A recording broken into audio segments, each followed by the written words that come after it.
My grandfather left behind an estate worth $4,700,000. When the estate attorney read that staggering number aloud, the parents who had kicked me out of their house at 16 turned to me with greedy smiles. My mother patted my hand and promised they would manage my share to protect me from my own failures. They had absolutely no idea that the next page of the will was about to leave them with exactly $1 and make me their landlord.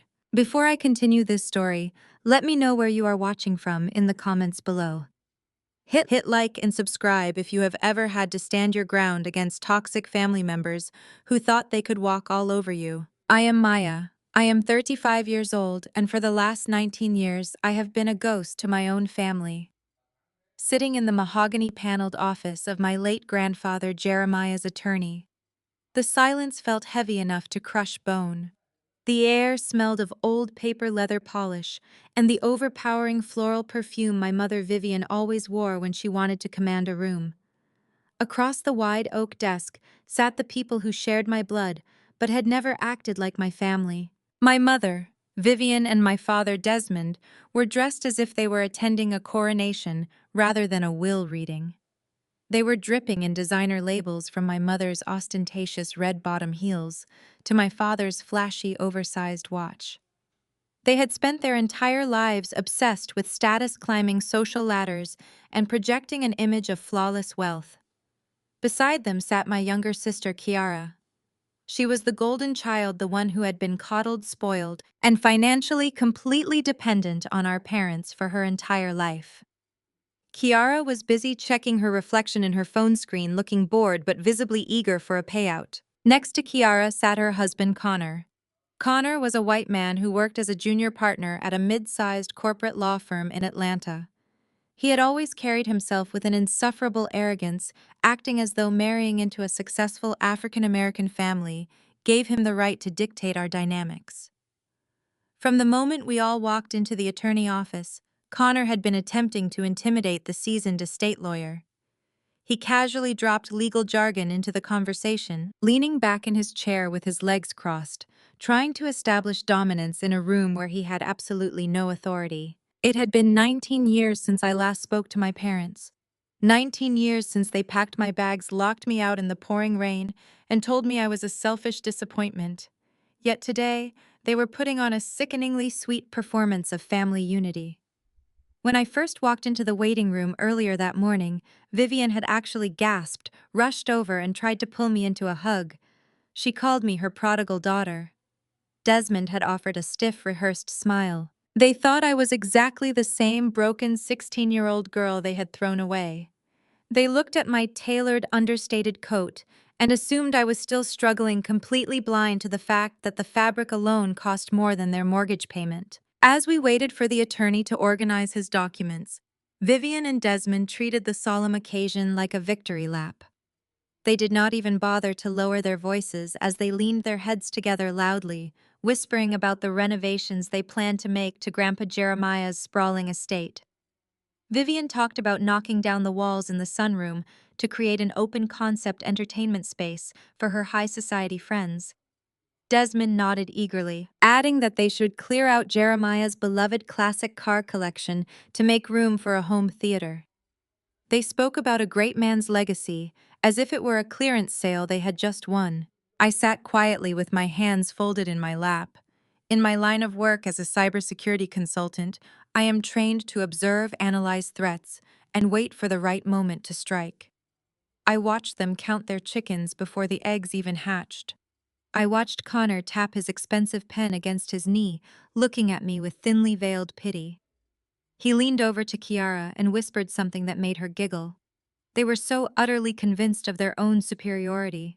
The estate attorney, a dignified older gentleman named Mr. Sterling, finally cleared his throat. He adjusted his glasses and looked around the room. The whispering immediately stopped. Vivian sat up perfectly straight, a hungry glint in her eyes. Desmond leaned forward, gripping the armrests of his leather chair. Kiara finally put her phone away. Mr. Sterling opened the heavy leather binder on his desk. He read the preliminary legal jargon, the standard declarations of sound mind and body, and the formal revocation of all prior wills. Then he took a breath and turned to the financial summary. I am authorized to disclose the total valuation of the assets belonging to the late Jeremiah Washington. Mr. Sterling said, his voice steady and calm in the quiet room, including liquid assets, investment portfolios, and the primary residential estate. The total value is $4,700,000. A collective gasp sucked all the oxygen out of the room. Kiara covered her mouth with both hands, her eyes wide with undisguised greed. Desmond let out a low whistle, running a hand over his face as a massive, triumphant grin broke out across his features. Connor stopped tapping his pen. He sat up, his posture suddenly rigid, clearly doing the math in his head and calculating how much of that pie he could claim through his marriage to Kiara. Vivian did not gasp.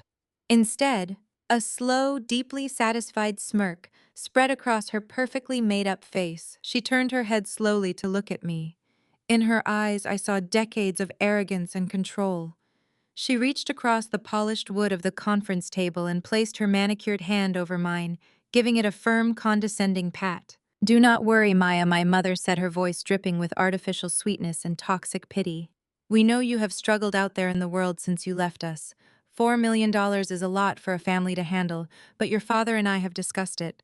We will put this in a family trust. We will manage your portion for you, so you do not have to stress about the financial burden. We will make sure you are taken care of." Connor immediately seized the opportunity to insert himself into the power dynamic. He pulled his chair closer to the table, clicking his pen with an obnoxious snap. He looked at me with the kind of mansplaining arrogance that made my blood boil. "Vivian is absolutely right," Maya Connor said, using his best lawyer voice. "A sudden influx of capital can be devastating to someone who does not have experience managing large-scale assets. I can draft the fiduciary protections and trust documents right now.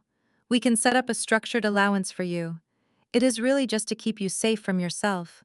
We are family after all, and we want to protect you." They were trapping me in real time, or at least they thought they were. In their minds, they were already dividing up Grandpa Jeremiah's empire. They were planning to take my rightful inheritance, lock it behind a legal wall controlled by Connor, and hand me an allowance like a child. They wanted to exert the same financial and emotional control over me at 35 that they had wielded over me when I was a teenager. I did not pull my hand away from my mother. I did not raise my voice. I did not show a single ounce of the anger simmering just beneath my skin. I simply looked at Vivian, then looked at Connor, and offered a polite, totally empty smile. I turned my gaze back to Mr. Sterling. The elderly lawyer was watching the exchange with a completely unreadable expression, though I could see a faint glimmer of satisfaction in his eyes. He knew exactly what kind of people my parents were. Grandpa Jeremiah had made sure of that. I gave Mr. Sterling a single slight nod. Mr. Sterling cleared his throat again, drawing the greedy attention of my family back to the heavy binder on his desk. He turned the page. The crisp sound of the thick paper flipping over echoed loudly in the silent, tense room. The rustle of paper was the loudest sound in the world. Mr. Sterling looked over the rims of his glasses, his eyes briefly locking onto my mother before shifting down to the text. He cleared his throat one final time. "I have been instructed by the late Jeremiah Washington to read this final addendum exactly as written," Mr. Sterling announced. His voice was completely devoid of emotion, a stark contrast to the absolute devastation he was about to unleash. Vivian leaned forward, her red bottom heels shifting on the plush carpet. She probably thought Grandpa had left her a special message of love. Desmond puffed out his chest, ready to receive his praise. "To my daughter, Vivian, and my son-in-law, Desmond." Mr. Sterling read, his voice ringing clearly in the quiet room. "You spent your lives chasing status while neglecting the true wealth of family. 19 years ago, you discarded my brilliant granddaughter, Maya. You locked a 16-year-old girl out in the rain because she refused to fund your reckless spending. For this unforgivable betrayal and for the hollow lives you have chosen to lead, I leave you exactly $1. The silence that followed was absolute. It was the kind of silence that happens right after a bomb goes off before the shockwave hits. I watched my mother. The smug, condescending smile that had been plastered on her face just moments ago froze. The color rapidly drained from her perfectly contoured cheeks. She looked like all the air had been violently sucked from her lungs. Desmond gripped the armrests of his leather chair so hard his knuckles turned white. His mouth hung open, but no sound came out. Connor frowned, his legal brain struggling to process the plain English he had just heard. "Wait, $1," Connor asked, breaking the silence. "Each or collectively?" Mr. Sterling did not miss a beat. "Collectively, they are to split the $1." A strangled, high-pitched noise escaped my mother's throat. It was not quite a gasp and not quite a scream. It was the sound of a woman watching her entire identity disintegrate. "That is a mistake," Vivian finally managed to choke out. Her hands were shaking violently as she pressed them flat against the mahogany table. "My father would never write that. He loved me. I am his only daughter. This document is a fake. I can assure you, Mrs. Washington, this document is entirely authentic," Mr. Sterling replied calmly. "I drafted it myself under your father's direct supervision. He was of exceptionally sound mind." "Read the rest of it," I said. My voice was smooth, quiet, and completely steady.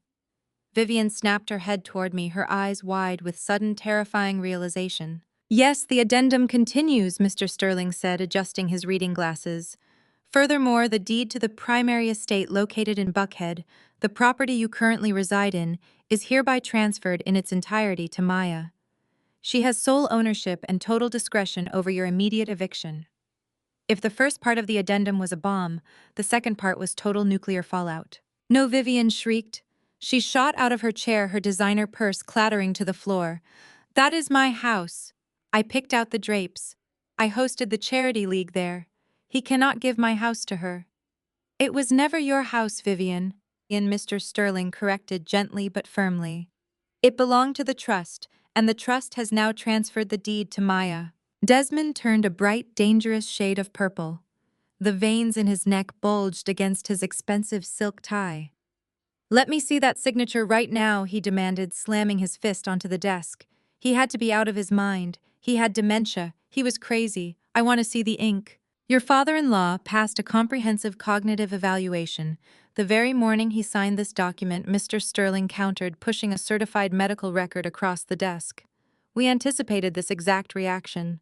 You have absolutely no grounds to contest his mental capacity." Connor sprang into action, desperate to save the fortune he thought he had married into.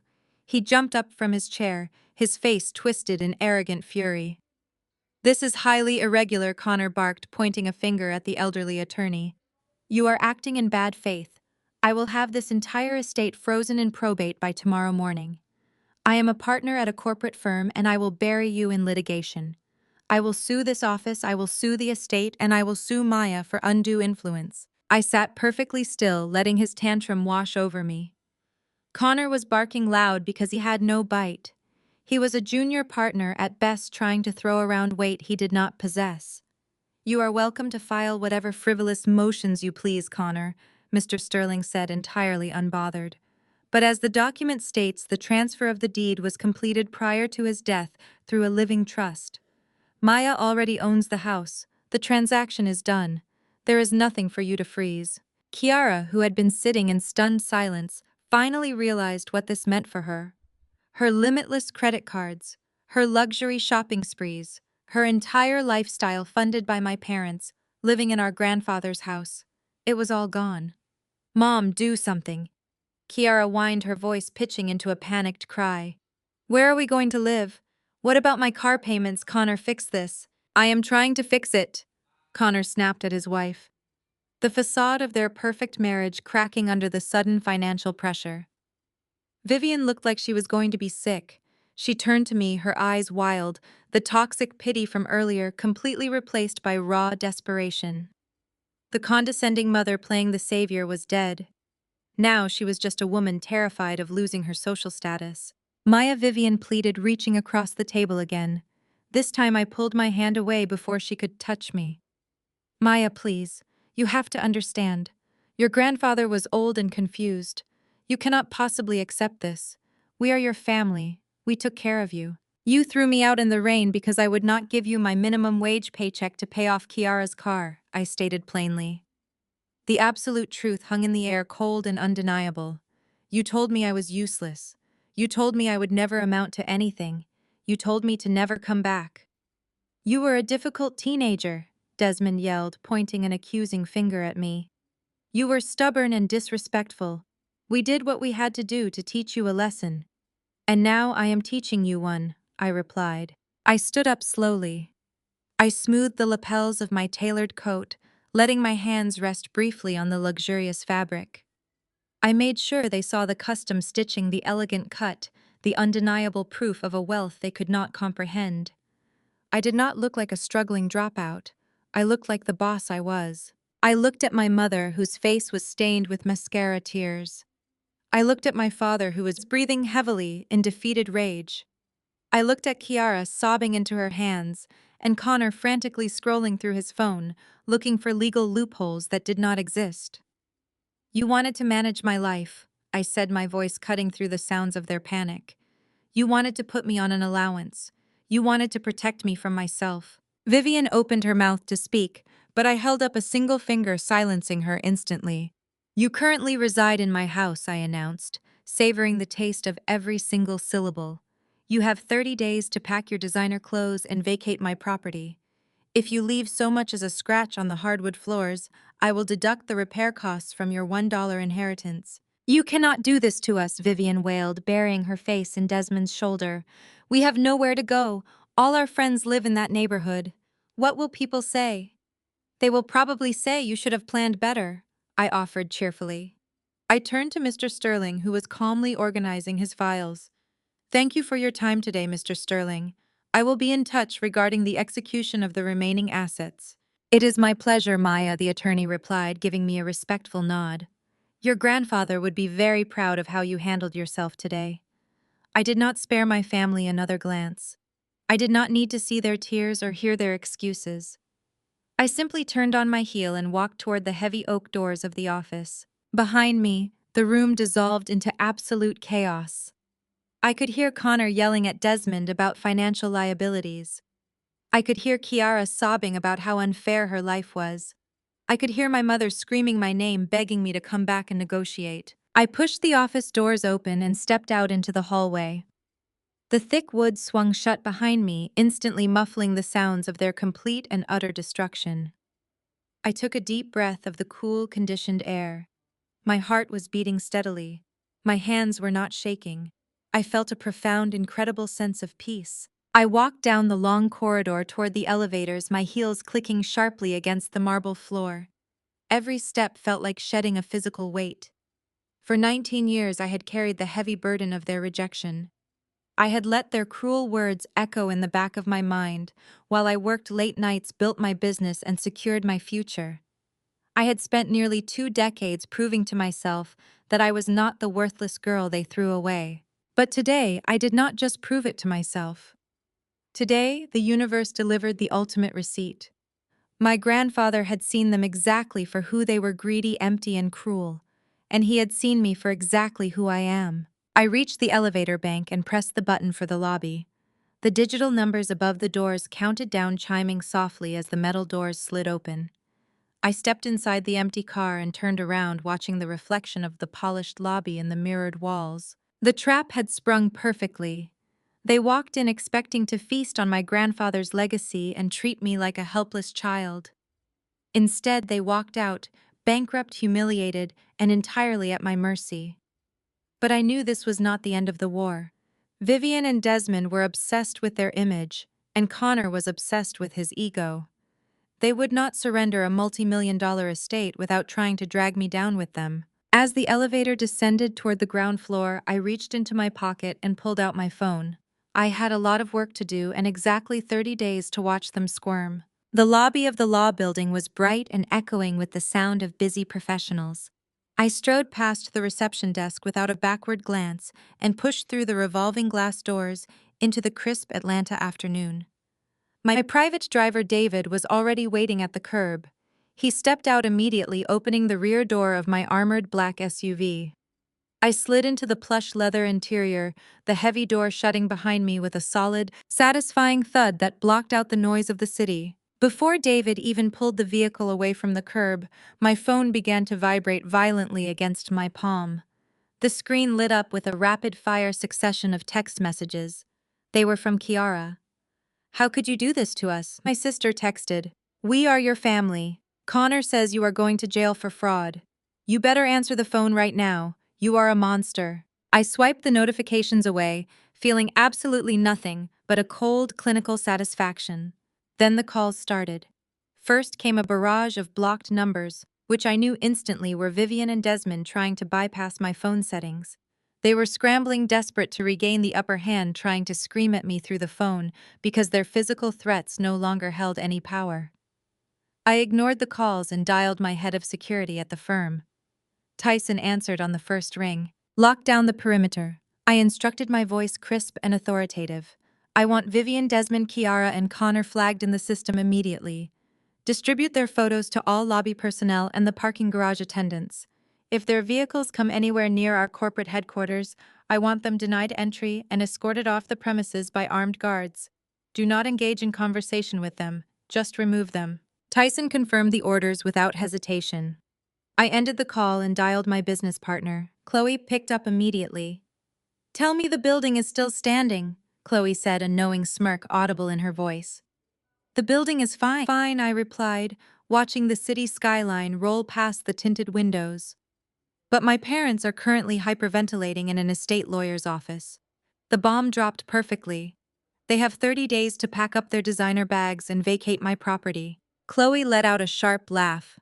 I wish I could have seen Connor's face. Did the hotshot lawyer try to threaten you? Of course he did, I said. He threw a tantrum and promised to bury me in litigation. He has no idea who he is dealing with yet. They really thought you were still that scared teenager. Chloe noted, her tone shifting to something more protective. They really thought you had been rotting in the gutter all these years. They believed what they wanted to believe, I said quietly, looking out the window. My mind drifted away from the luxury of my current life and slammed right back into the memory of the night they threw me away.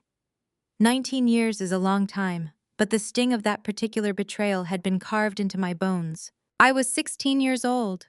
I had been working 30 hours a week at a local tech repair shop after school, fixing motherboards and recovering lost data for neighborhood customers. I was saving every single dime I earned. I had a hidden shoebox in my closet where I kept my bank statements tracking my progress toward my college tuition.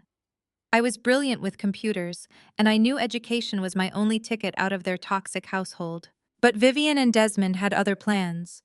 They were drowning in secret credit card debt, desperately trying to maintain the illusion of wealth to impress their country club friends. Kiara was turning 16, and they had promised her a brand new luxury convertible for her birthday. I came home from a brutal closing shift at the repair shop to find my bedroom door hanging wide open. My shoebox was overturned on the mattress. The bank statements were gone. I ran downstairs and found Vivian and Desmond sitting at the kitchen table, casually reviewing my routing numbers. When I demanded to know what they were doing, Vivian did not even have the decency to look ashamed. She told me they were transferring my college fund to cover the down payment on Kiara's vehicle. She said it was a family contribution, that Kiara needed to look successful for her social circle, and that I was being selfish for hoarding money while the family needed it. I fought back. I told them I would call the police. I told them I would report them for theft. Desmond stood up, his face twisted in rage, and demanded I hand over the rest of my uncashed paychecks to cover his country club dues. When I refused, they did not just punish me, they erased me. Desmond grabbed me by the collar of my jacket and dragged me to the front door. Vivian followed close behind, carrying a black garbage bag stuffed with a random assortment of my clothes. She threw the bag out onto the porch. It was pouring rain that night, the kind of heavy, freezing downpour that chills you to your core. Desmond shoved me out into the storm. "You are a selfish disappointment," he yelled, his voice cutting through the thunder.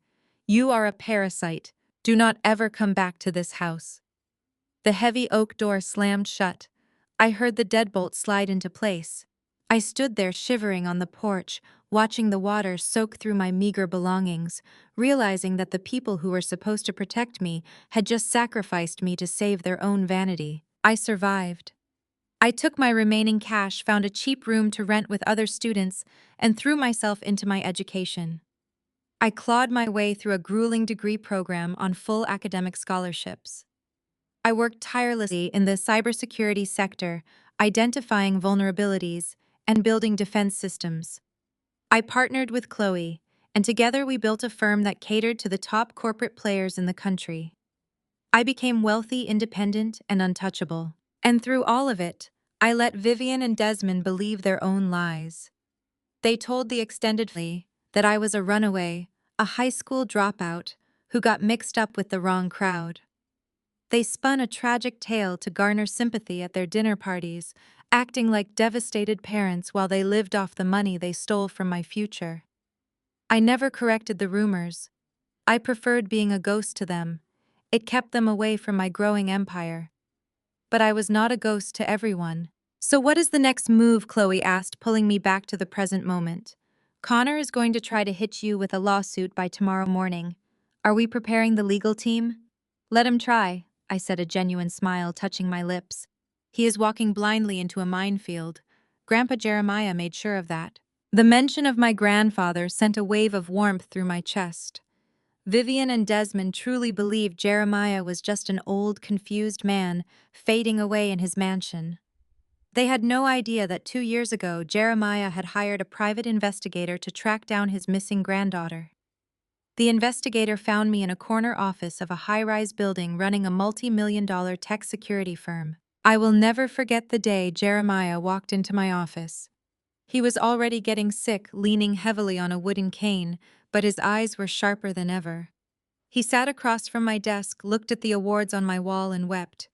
He did not cry out of sadness. He cried out of sheer, overwhelming pride. We secretly reconnected. We spent hours drinking coffee in my secure boardroom, completely hidden from Vivian and Desmond's watchful eyes. I told him the truth about the night I was kicked out. I told him about the stolen college fund, the rain, the deadbolt. Jeremiah was furious, but he was a businessman first. He did not confront them. He knew an emotional confrontation would just give them time to hide their assets and manipulate the narrative. Instead, Jeremiah and I plotted. He saw the woman I had actually become. He recognized my strategic mind and my refusal to back down. He realized his daughter Vivian was a parasite who had spent her entire adult life feeding off his hard work while destroying her own child. We brought in Mr. Sterling and quietly restructured the entire estate. We placed the primary residence in a living trust and legally transferred the deed to my name, ensuring it would never even enter the probate process. We laid the trap perfectly, leaving Vivian and Desmond with a false sense of security right up until the jaws snapped shut around them. I am pulling up to the headquarters now, I told Chloe, watching the towering glass structure of our corporate building come into view. Get the forensic accounting team ready. We are going to need the audit files organized by the end of the day. Consider it done, Chloe said. See you upstairs. I ended the call and slipped my phone into my pocket.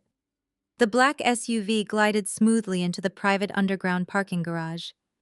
David opened my door, and I stepped out into the bright fluorescent lighting of my domain. My parents thought they could throw me away like trash. They thought they could strip me of my resources, lock me out of my own home, and leave me to drown in the storm. But they failed. The rain had not washed me away. It had simply washed off the illusion that I needed them. I walked toward the private elevator that led directly to my executive suite. I had a multi-million-dollar firm to run, an estate to manage, and a brother-in-law to destroy. The war had just begun, but I was already holding all the winning cards. The private elevator opened with a soft chime, revealing the penthouse level of my corporate headquarters. I stepped out onto the polished concrete floors of the main operations hub. The air hummed with the quiet intensity of dozens of top-tier analysts and engineers, monitoring digital threat matrices across massive screens spanning the entire length of the room. This was the fortress I had built entirely with my own two hands. I did not inherit a single brick of this establishment. I did not rely on family connections, generational wealth, or elite networking groups to get my foot in the door. I clawed my way out of the rain-soaked porch of my youth, using nothing but academic scholarships, relentless coding, and an absolute refusal to be defeated by the people who brought me into this world. I pushed open the heavy glass door to my private office. Chloe was already there, sitting at the massive marble conference table with her laptop open and several high-security encrypted drives laid out in front of her. Chloe was not just my business partner, she was the sister I actually chose. A brilliant forensic accountant and security architect who knew every single detail of my past. She was the one who helped me build the company from the ground up, and she despised my biological family almost as much as I did. She handed me a cup of black coffee as I took my seat at the head of the long table. "We need to move faster than Connor," I said, taking a sip of the bitter coffee and letting the caffeine sharpen my focus. He is extremely arrogant, but he is still a corporate lawyer with access to significant resources. The sheer humiliation he suffered in that office today is going to fester and rot his ego. He will go back to his firm rally whatever favors he can borrow from senior partners and attempt to launch a massive legal assault against the estate. He will try to freeze the liquid assets claim undue influence or argue that Grandpa Jeremiah was not of sound mind when he drafted the final addendum. Chloe typed rapidly on her mechanical keyboard, bringing up the secure legal portals we regularly used for our own corporate audits. "He has zero legitimate grounds." She pointed out, her eyes scanning the scrolling text on her monitor. "The attorney documented the medical evaluations perfectly. The living trust bypasses the probate court system completely. Connor cannot legally freeze a house you already own, and he cannot block the transfer of the deed. It is a done deal. He cannot win." I agreed, setting my coffee cup down on the marble surface. "But he will try to tie up the remaining liquid assets just to bleed me dry with exorbitant legal fees. He thinks I am a vulnerable target who will eventually fold under the pressure of corporate litigation. He thinks I will hand over a settlement just to make the headache go away. What Connor does not understand is that he just declared war on a woman who dismantles hostile takeovers for a living. I is playing checkers while we own the entire board." As the newly appointed executor of Jeremiah's estate, I had full, uncontested legal authorization to access every single financial record, bank statement, investment portfolio, and tax return my grandfather had filed over the last decade. I logged into my secure terminal, my fingers flying across the keys, as I synced my credentials with the estate accounts that had been seamlessly transferred to my control just an hour ago. "Pull everything," I instructed Chloe. My eyes locked on the initial readouts illuminating my monitor. "I want a complete granular history of Grandpa Jeremiah's finances. I want to see every wire transfer, every credit card statement, every medical bill, every charitable donation, and every property tax record. I want the timeline to begin from the exact moment Vivian acquired his medical power of attorney 5 years ago until the day he took his final breath. Leave no stone unturned." We sat in the quiet, focused hum of my office as the massive data files began to download and decrypt through our secure servers. I knew Vivian and Desmond better than anyone else in the world. I knew their insatiable appetite for luxury, their desperate need to appear wealthy to their peers, and their absolute lack of moral boundaries. If they were willing to steal a 16-year-old girl's hard-earned college fund just to buy a shiny convertible for their golden child, there was absolutely no limit to what they might have done when given unfettered access to an elderly man's multi-million-dollar fortune. Connor and Kiara were likely sitting in their expensive, heavily mortgaged townhome, right now frantically strategizing their next move. They were probably drafting threatening letters and calculating how much money they could extort from me to keep my name clean. They were completely unaware that I was not just building a legal defense. I was building a weapon of mass destruction. I watched the green progress bars on my screen inch closer and closer toward 100%, feeling the familiar icy focus that always settled over me during a major security breach. My pulse was steady, my mind sharp and unclouded by the emotional baggage they had tried to saddle me with today. They thought they could bully me into submission with loud voices and legal threats. They thought I would cower the way I did when I was a teenager facing the freezing rain. My family wanted a legal battle to protect their stolen lifestyle. I was going to give them a forensic slaughter that would leave them with absolutely nothing. The downloads completed with a soft chime and millions of rows of financial data populated my screen. Chloe pulled up the first batch of transaction logs on her secondary monitor. "The sheer volume of expenditures is staggering," she noted, highlighting a column of outgoing wire transfers that instantly looked suspicious. "It looks like they treated his primary checking account like a personal slush fund. There are withdrawals here that do not align with any standard geriatric care costs. Let the data tell the story. I replied, initiating an automated sorting algorithm designed to flag large irregular sums. We are not just looking for missing money. We are looking for the exact mechanism of their greed. We need to map out every vacation, every designer purchase, and every lifestyle upgrade they flaunted over the last half-decade. We are going to build a timeline so airtight that no lawyer in the country will be able to defend them. The room fell silent again, save for the rhythmic clicking of our keyboards. I was no longer the discarded daughter, mourning the loss of a family that never loved her. I was the architect of their downfall, methodically examining the digital footprints they were too arrogant to conceal. They had spent 19 years building a fragile house of cards entirely dependent on my silence and my supposed failure. Now I held the match, and I was going to enjoy watching the entire structure burn to the ground. 3 days had passed since the explosive reading of my grandfather's will. For 72 straight hours, my business partner, Chloe, and I had been locked inside my executive suite, running relentless forensic audits on Jeremiah's estate. The financial records were a goldmine of absolute corruption, revealing exactly how my parents had been siphoning my grandfather's money for years. The sheer volume of their theft was staggering, but the intense screen time had left my eyes burning. I needed a brief change of scenery before finalizing our counteroffensive. I left my secure corporate building and walked down the block to an exclusive artisan coffee roaster. It was a sleek, minimalist space filled with quiet tech developers and finance executives conducting hushed meetings. I ordered my usual black espresso and took a seat in a discreet leather booth facing the street. I was looking forward to exactly 10 minutes of unbroken silence. I did not even get the chance to take my first sip before the atmosphere in the shop violently shifted. The heavy glass door swung open, and my sister Kiara marched inside. Her husband Connor followed closely behind her. They looked entirely out of place among the understated professionals. Kiara was wearing oversized designer sunglasses indoors, scanning the room with a frantic, nervous energy. Connor marched 2 steps ahead of her, gripping a thick manila folder in his right hand, like it was a loaded weapon. They had obviously staked out my building, waiting for me to step outside the impenetrable perimeter of my corporate security team. They spotted me sitting in the corner booth. Connor did not hesitate. He marched straight over to my table and slammed his hands down on the surface, causing my espresso cup to rattle loudly against its ceramic saucer. He did not bother with a greeting. He simply threw the manila folder across the smooth wooden table.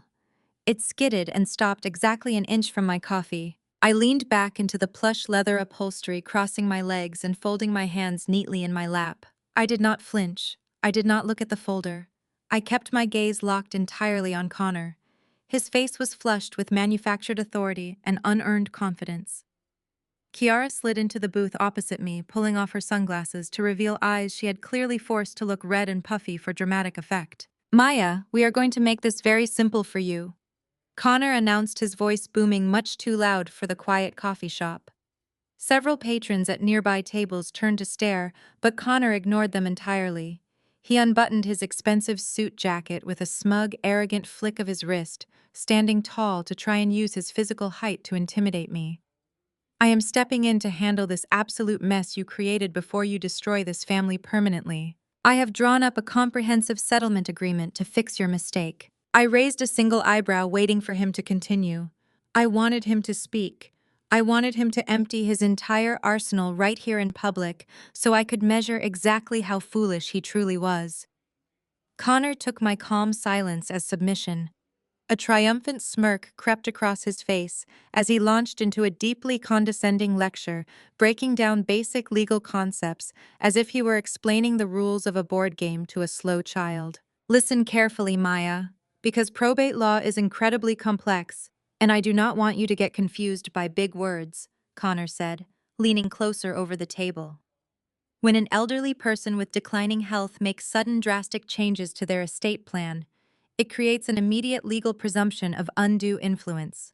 You isolated a vulnerable old man. You manipulated a dying grandfather into signing a legal document he clearly did not understand. If we take this to court, A judge will freeze every single asset immediately. You will be tied up in brutal litigation for the next decade. The legal fees alone will bankrupt you before you even see the inside of a courtroom. I watched his mouth move, marveling at his absolute confidence in his own superiority. He was throwing around phrases like undue influence and probate freezes without knowing the first thing about the ironclad living trust my grandfather and I had established. Connor was banking entirely on my supposed ignorance. He expected me to be intimidated by his expensive suit and his loud, aggressive posturing. I thought that because I was a black woman who had been estranged from her wealthy family, I would automatically assume he possessed a superior understanding of the legal system. He was attempting to weaponize his privilege to steal my legacy, and he was doing it with a smile on his face. He tapped his silver pen aggressively against the manila folder. But Vivian and Desmond are generous, forgiving people. Connor continued, his tone dripping with fake magnanimity. They do not want to see you dragged through a humiliating public trial. They do not want to completely destroy your life again, just when you might be getting back on your feet. So I have drafted a highly favorable compromise on their behalf. You sign over $4 million of the liquid assets back to your parents where the money rightfully belongs. You also sign a quitclaim deed transferring the primary residence back to them today. In exchange, you get to walk away with $700,000 clear and free. We will not file the lawsuit and you avoid the embarrassment of a public legal slaughter. I simply stared at him. The sheer audacity of this mediocre white man standing in my city trying to bully a self-made millionaire out of her rightful inheritance, using entirely baseless legal threats, was genuinely comical. He truly believed I was an uneducated runaway who would tremble at the mere threat of litigation. He did not know that my cybersecurity company routinely audited international corporate law firms exactly like the one that employed him. He did not know I had spent the last 3 days tracing the exact routing numbers where my parents had stolen money to pay for the very suit he was currently wearing. Before I could even formulate a response to Connor's ridiculous ultimatum, Kiara leaned across the table and inserted herself into the performance. Her lower lip was trembling violently. She reached out across the wood grain and tried to grab my hand, but I smoothly pulled my arm back, letting her manicured fingers grasp empty air. "Maya, please, just sign the papers," Kiara begged, her voice cracking perfectly on cue. "You have absolutely no idea what you are doing to Mom and Dad right now. You are physically destroying them. Mom has not stopped crying for 3 straight days. She cannot eat and she cannot sleep. Dad is having terrible chest pains and his blood pressure is dangerously high. They had to call a private doctor to the house yesterday because Dad thought he was having a heart attack, all because of the stress you caused." Kiara was weaponizing her tears just like our mother had taught her. She was trying to paint me as the villain who was tearing a loving family apart, when in reality they had torn me away from them 19 years ago without a second thought. She expected me to prioritize Desmond's supposedly high blood pressure over my own survival. She expected me to care about her childhood memories in a house that was paid for by the grandfather they were actively stealing from. Her entitlement was staggering. She truly believed that my entire existence should be sacrificed to maintain her comfort and luxury. Kiara let a single dramatic tear roll down her cheek, wiping it away with a trembling hand. "They took care of us, Maya. They gave us everything we ever wanted, and you come back into our lives after 19 years just to ruin the family peace. You owe them this money. You owe them the house. It is the home I grew up in. It is where all my childhood memories are. How can you be so incredibly cruel as to throw your own parents out on the street over some petty grudge from when we were teenagers?" She pointed at the manila folder, her voice rising in pitch. "Just take the $700,000, Maya. It is more money than you have ever seen in your entire life. You can finally get a real apartment and fix your broken life. You can start over somewhere else. Please stop being so selfish and just sign the folder so we can all go back to normal." I sat in the booth, letting the silence stretch out between us. The ambient noise of the coffee shop faded into the background as I processed the absolute delusion radiating from my sister and her husband. They were trying to manipulate me with guilt, using the health of the parents who had literally locked me out in a freezing rainstorm to fend for myself. They were offering me a fraction of my own grandfather's estate and presenting it as a charitable donation to a poor, struggling relative. They thought they held all the power because they had a manila folder and a loud voice. They had no idea that I held the keys to their entire destruction and I was about to lock the doors. I let the silence stretch out across the table. I sat perfectly still in the leather booth of the coffee shop, allowing Kiara's fake theatrical tears to dry up in the cold reality of my complete indifference. Connor sat beside her, still tapping his expensive silver pen against the manila folder, waiting for me to break. He expected me to be intimidated. He expected me to tremble under the weight of his unearned authority and the heavy-handed legal threats he had just thrown in my face. I truly believed he had painted me into a corner. I looked at the flimsy manila folder sitting an inch from my coffee cup. I slowly reached out with my right hand and pushed it back across the smooth wooden table, using only my index finger. I did not raise my voice. I did not need to shout or match his aggressive, frantic energy to establish dominance. True power is perfectly quiet, and I was holding all of it. Connor, I began, letting his name sit in the air like a sharp reprimand. Your grasp of state probate law is genuinely embarrassing for someone claiming to be a corporate attorney. You are sitting here aggressively attempting to leverage a presumption of undue influence based on a standard testamentary shift. But you failed to do even the most basic preliminary research before trying to ambush me today. Grandpa Jeremiah did not simply execute a new will last week and leave it vulnerable to a probate freeze. He legally funded a comprehensive revocable living trust 2 years ago. The assets you are threatening to freeze bypassed the probate court system entirely the exact second he took his final breath. Connor stopped tapping his pen. His arrogant smirk faltered slightly, but he tried to maintain his rigid posture. I kept my voice smooth, clinical, and absolutely lethal. Furthermore, I continued leaning slightly forward so he could hear every single syllable clearly. Under the revised state trust code, successfully challenging the capacity of a grantor requires irrefutable medical evidence of severe cognitive decline at the exact moment the documents were executed. You just threatened to freeze assets that have already been legally transferred, vested, and fully insured. We secured verified, notarized medical evaluations from 2 independent board-certified neurologists on the very morning Grandpa Jeremiah signed the final addendum. A judge would throw out your desperate injunction before his lunch break, and you would be formally sanctioned by the court for filing a frivolous, malicious motion. The color began to drain from Connor's face. He opened his mouth to argue, his legal brain scrambling to formulate a defense, but I did not give him the oxygen. You sat down at this table and offered me $700,000 of my own money, like you were handing a beggar a winning lottery ticket. I stated, my eyes locking dead onto his. You thought you could blindside a vulnerable woman, but you walked into a trap of your own making. I reached down into my tailored designer tote bag and pulled out a sleek, heavy black leather folder. I dropped it squarely onto the center of the table. It landed with a solid thud that made Kiara flinch. Open it, I commanded. Connor hesitated. The arrogant corporate shark from 5 minutes ago was rapidly shrinking into a terrified associate. He reached out with a trembling hand and flipped open the black leather cover. Inside sat a thick, glossy, highly classified document bearing the unmistakable logo of his exact law firm. Stamped across the top in bold red ink were the words Comprehensive Cybersecurity Audit and Penetration Test Results. Connor stared at the document, his eyes darting frantically across the executive summary. He looked up at me, genuine confusion and rising panic written all over his pale face. My company is Vanguard Cyber Defense, I explained calmly, watching the realization strike him like a physical blow. You thought I was a high school dropout rotting in a gutter because you believed the pathetic lies.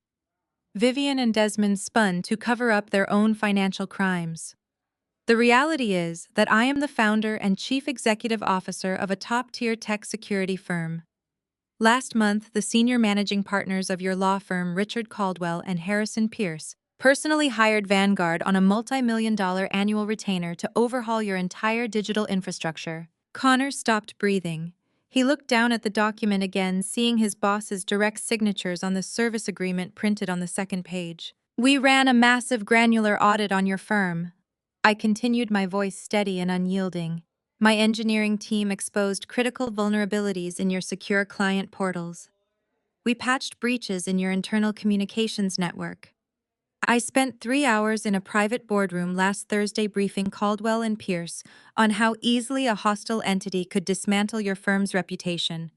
I have both of your managing partners on my personal speed dial. The $700,000 you just tried to offer me as a settlement is less than what I charge your law firm for a standard quarterly retainer. Kiara sat frozen in the booth. Her fake tears had completely vanished. She looked back and forth between me and her husband, desperately waiting for Connor to say something clever to shut me down to prove that he was still the smartest man in the room. But Connor could not speak.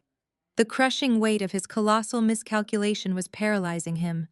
I leaned closer, ensuring there was absolutely no misunderstanding about what was going to happen next. Let me explain the concept of a professional conflict of interest to you, Connor, I said, delivering the final devastating blow.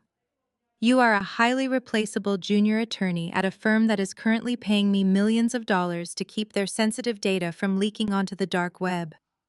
If you attempt to file a baseless fraudulent lawsuit against me on behalf of Vivian and Desmond, you will force your firm into a massive ethical and financial conflict. Do you honestly believe Caldwell and Pierce will jeopardize their elite cybersecurity infrastructure to support a junior partner's personal family vendetta? Connor swallowed hard. His face was now the color of chalk. His expensive suit suddenly looked like it was swallowing him whole. They will not support you, I answered for him. If you file that paperwork, they will fire you by 5 o'clock today. You will be stripped of your position, your salary, and your reputation to protect my corporate contract. You will lose your career trying to steal my house. The silence in the coffee shop felt absolute. I had dismantled his entire existence in less than 5 minutes. He had tried to weaponize his privilege against me, assuming my race, my gender, and the false rumors of my poverty made me an easy target. Instead, he had run headfirst into a brick wall of black excellence and corporate dominance. Kiara finally broke the silence. The reality that her luxurious lifestyle was truly gone, that her husband was entirely powerless, and that I was completely untouchable, finally shattered her fragile mind. "You cannot do this," Kiara screamed, her voice cracking as she lost all control. "You are ruining my life. You are ruining everything." She grabbed her large iced latte from the table and hurled it directly at my face. I did not panic.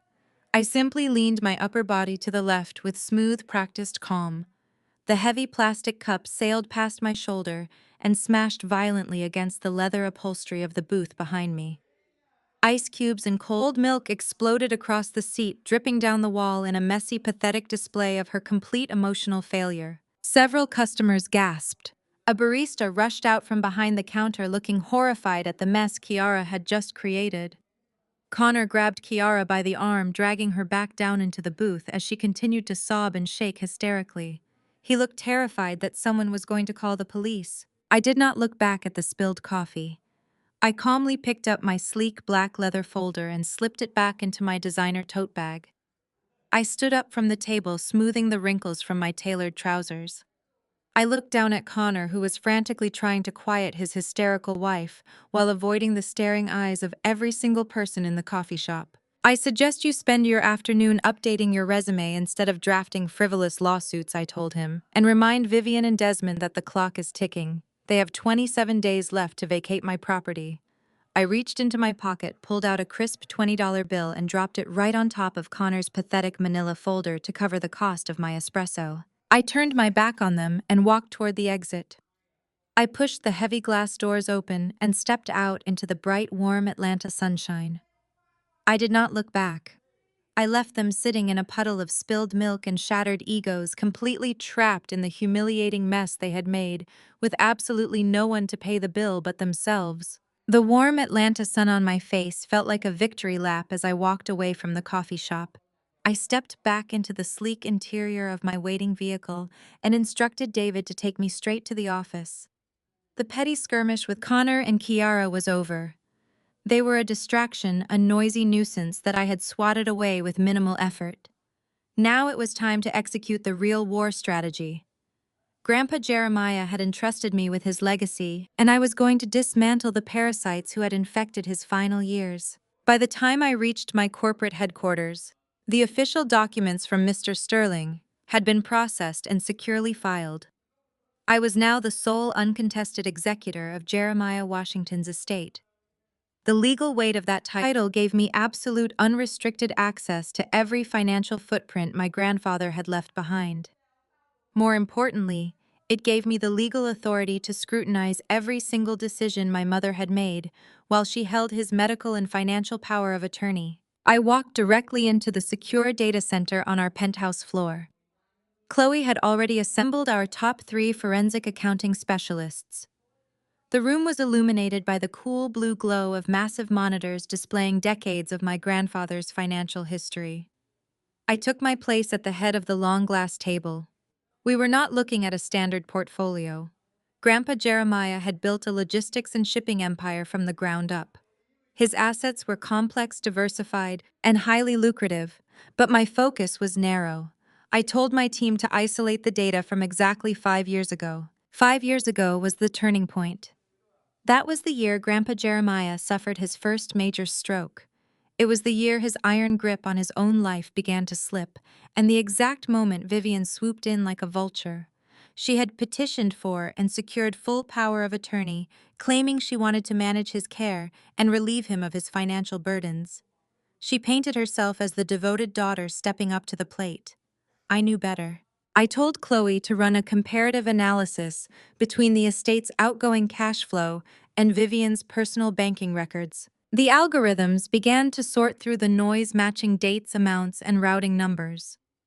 What we uncovered over the next 6 hours was a layer of betrayal so sickening it made my stomach turn. Vivian and Desmond had not just been skimming a little off the top. They had treated my grandfather's life savings like a bottomless personal slush fund. We found the first major discrepancy in Desmond's business accounts. My father had always fancied himself a visionary venture capitalist, despite having absolutely no business acumen.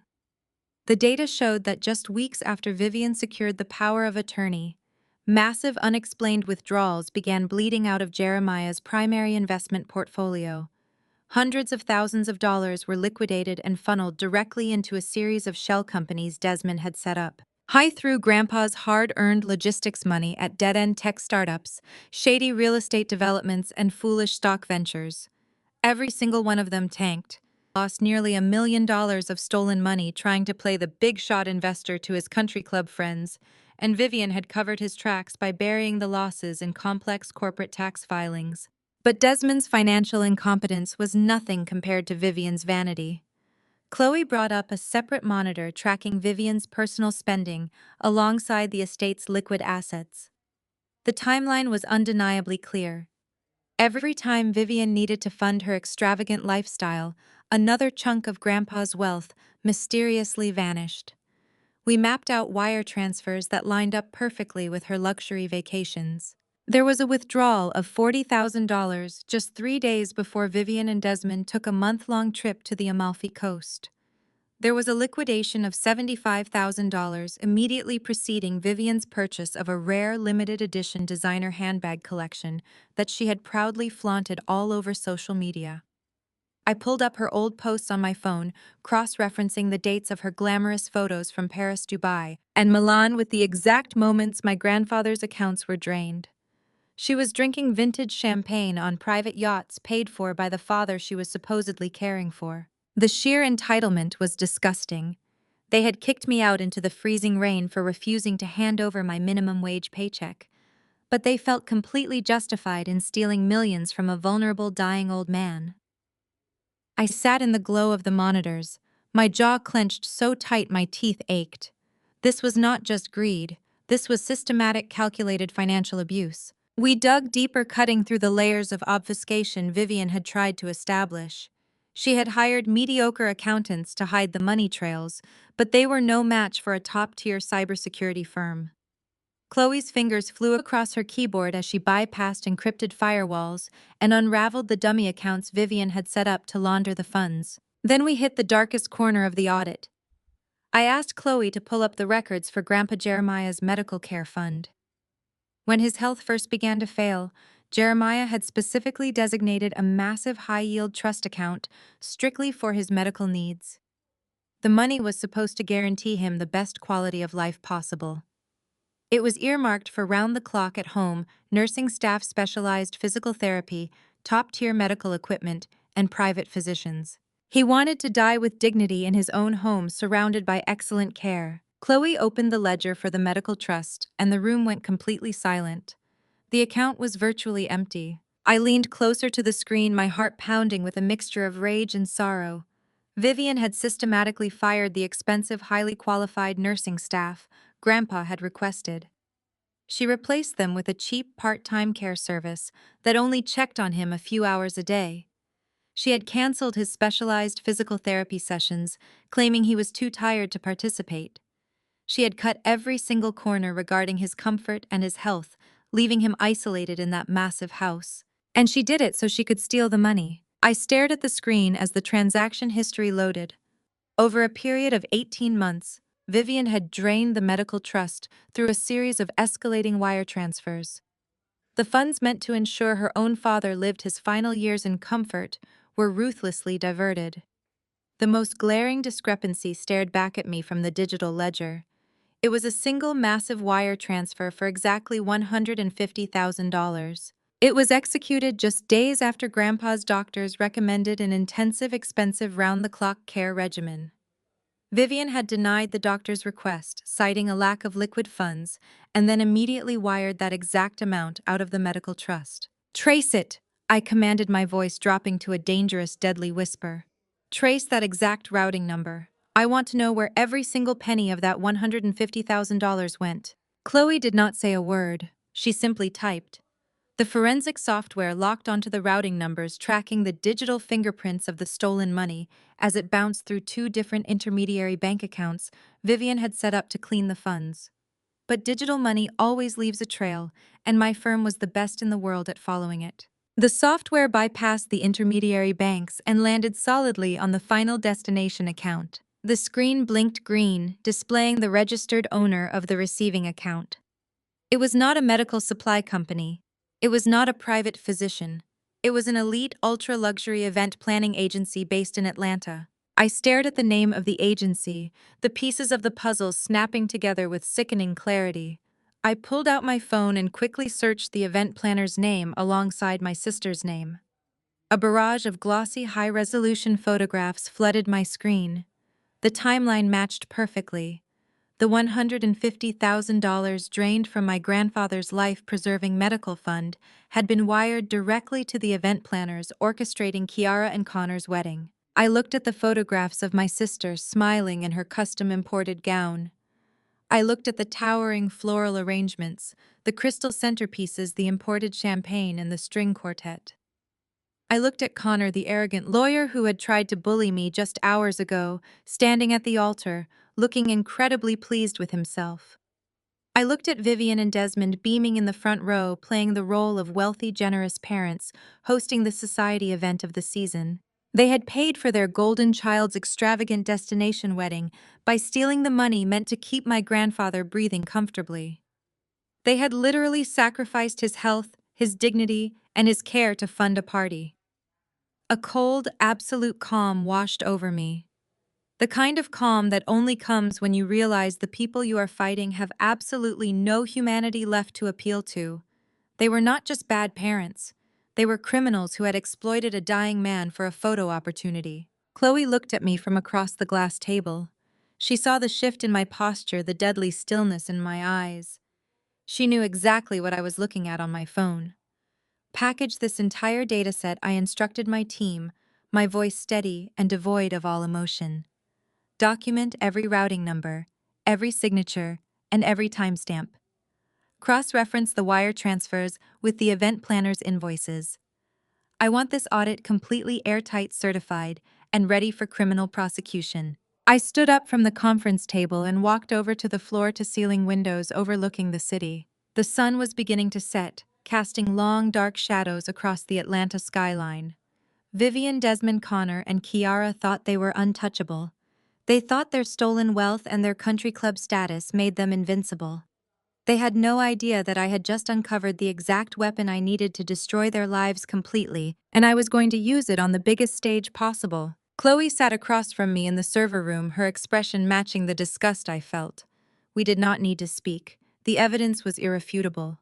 We had the smoking gun of their financial elder abuse completely locked down. But Vivian and Desmond had absolutely no idea that I held this evidence. They thought their biggest problem was my eviction notice. They thought they were fighting a simple battle over a house and a will. Because they were entirely ignorant of the forensic audit I had just completed, they decided to do what they always did when backed into a corner. They played the victim. My phone vibrated violently against the glass table. It was not a call from Connor's law firm. It was a rapid-fire series of notifications from social media. I had not looked at my personal accounts in days, but now my screen was flooded with alerts. I unlocked the device and opened the application. Vivian had gone to work. She had crafted a meticulously manipulative, deeply calculating public post. There was a photo of her and Desmond looking perfectly distraught, holding hands, and staring sadly into the camera. The caption was a masterclass in gaslighting. She wrote a sprawling essay about the heartbreak of elder abuse, but she twisted the narrative entirely. She painted herself as the devoted, exhausted caretaker who had sacrificed the last 5 years of her life to nurse her beloved father through severe dementia. Then she introduced the villain of her story, me. Vivian told our entire social circle and extended family that her estranged, troubled daughter had suddenly reappeared after 19 years of silence. She claimed I swooped in during my grandfather's final, most vulnerable days. She blatantly lied, writing that I had preyed on an old man's failing mind, coercing him into signing a fraudulent will that cut out the family who actually loved and cared for him. She ended the post by begging for prayers for our family, claiming they were exploring legal avenues to protect her father's true legacy from a manipulative gold digger. It was a stunning piece of fiction. It painted me as a ruthless predator and them as the grieving noble protectors. The post was designed to completely destroy my reputation before I even had a chance to defend myself. And the worst part was that it was working. Within an hour of the post going live, the harassment began. The extended family members who had bought into Vivian's lies for the last 19 years immediately mobilized into an attacking army. My aunts, uncles, and distant cousins began blowing up my phone. My text messages turned into a war zone. One aunt sent a massive paragraph calling me a parasite. She said I was exactly the same selfish teenager who had run away, only now I had upgraded to stealing from dying men. A cousin left a venomous voicemail shouting that I had no right to show my face and take money I never earned. They called me a thief. They called me a gold digger. They accused me of preying on a man whose mind was gone. They demanded I sign the estate back over to Vivian and Desmond immediately, or face the wrath of the entire family. They threatened to expose me to my clients, completely unaware that my clients were global defense contractors who trusted me with national security secrets, not neighborhood gossip. Kiara even posted a video of herself crying in her luxury vehicle, wiping away fake tears as she begged her followers to share the story of how her evil older sister was rendering her family homeless. Connor shared the post on his professional network, attempting to leverage his status as an attorney to legitimize their claims. He added a caption stating that justice would be served against those who manipulate the elderly. The sheer hypocrisy of the man who had just tried to extort me in a coffee shop was staggering. The vitriol was relentless.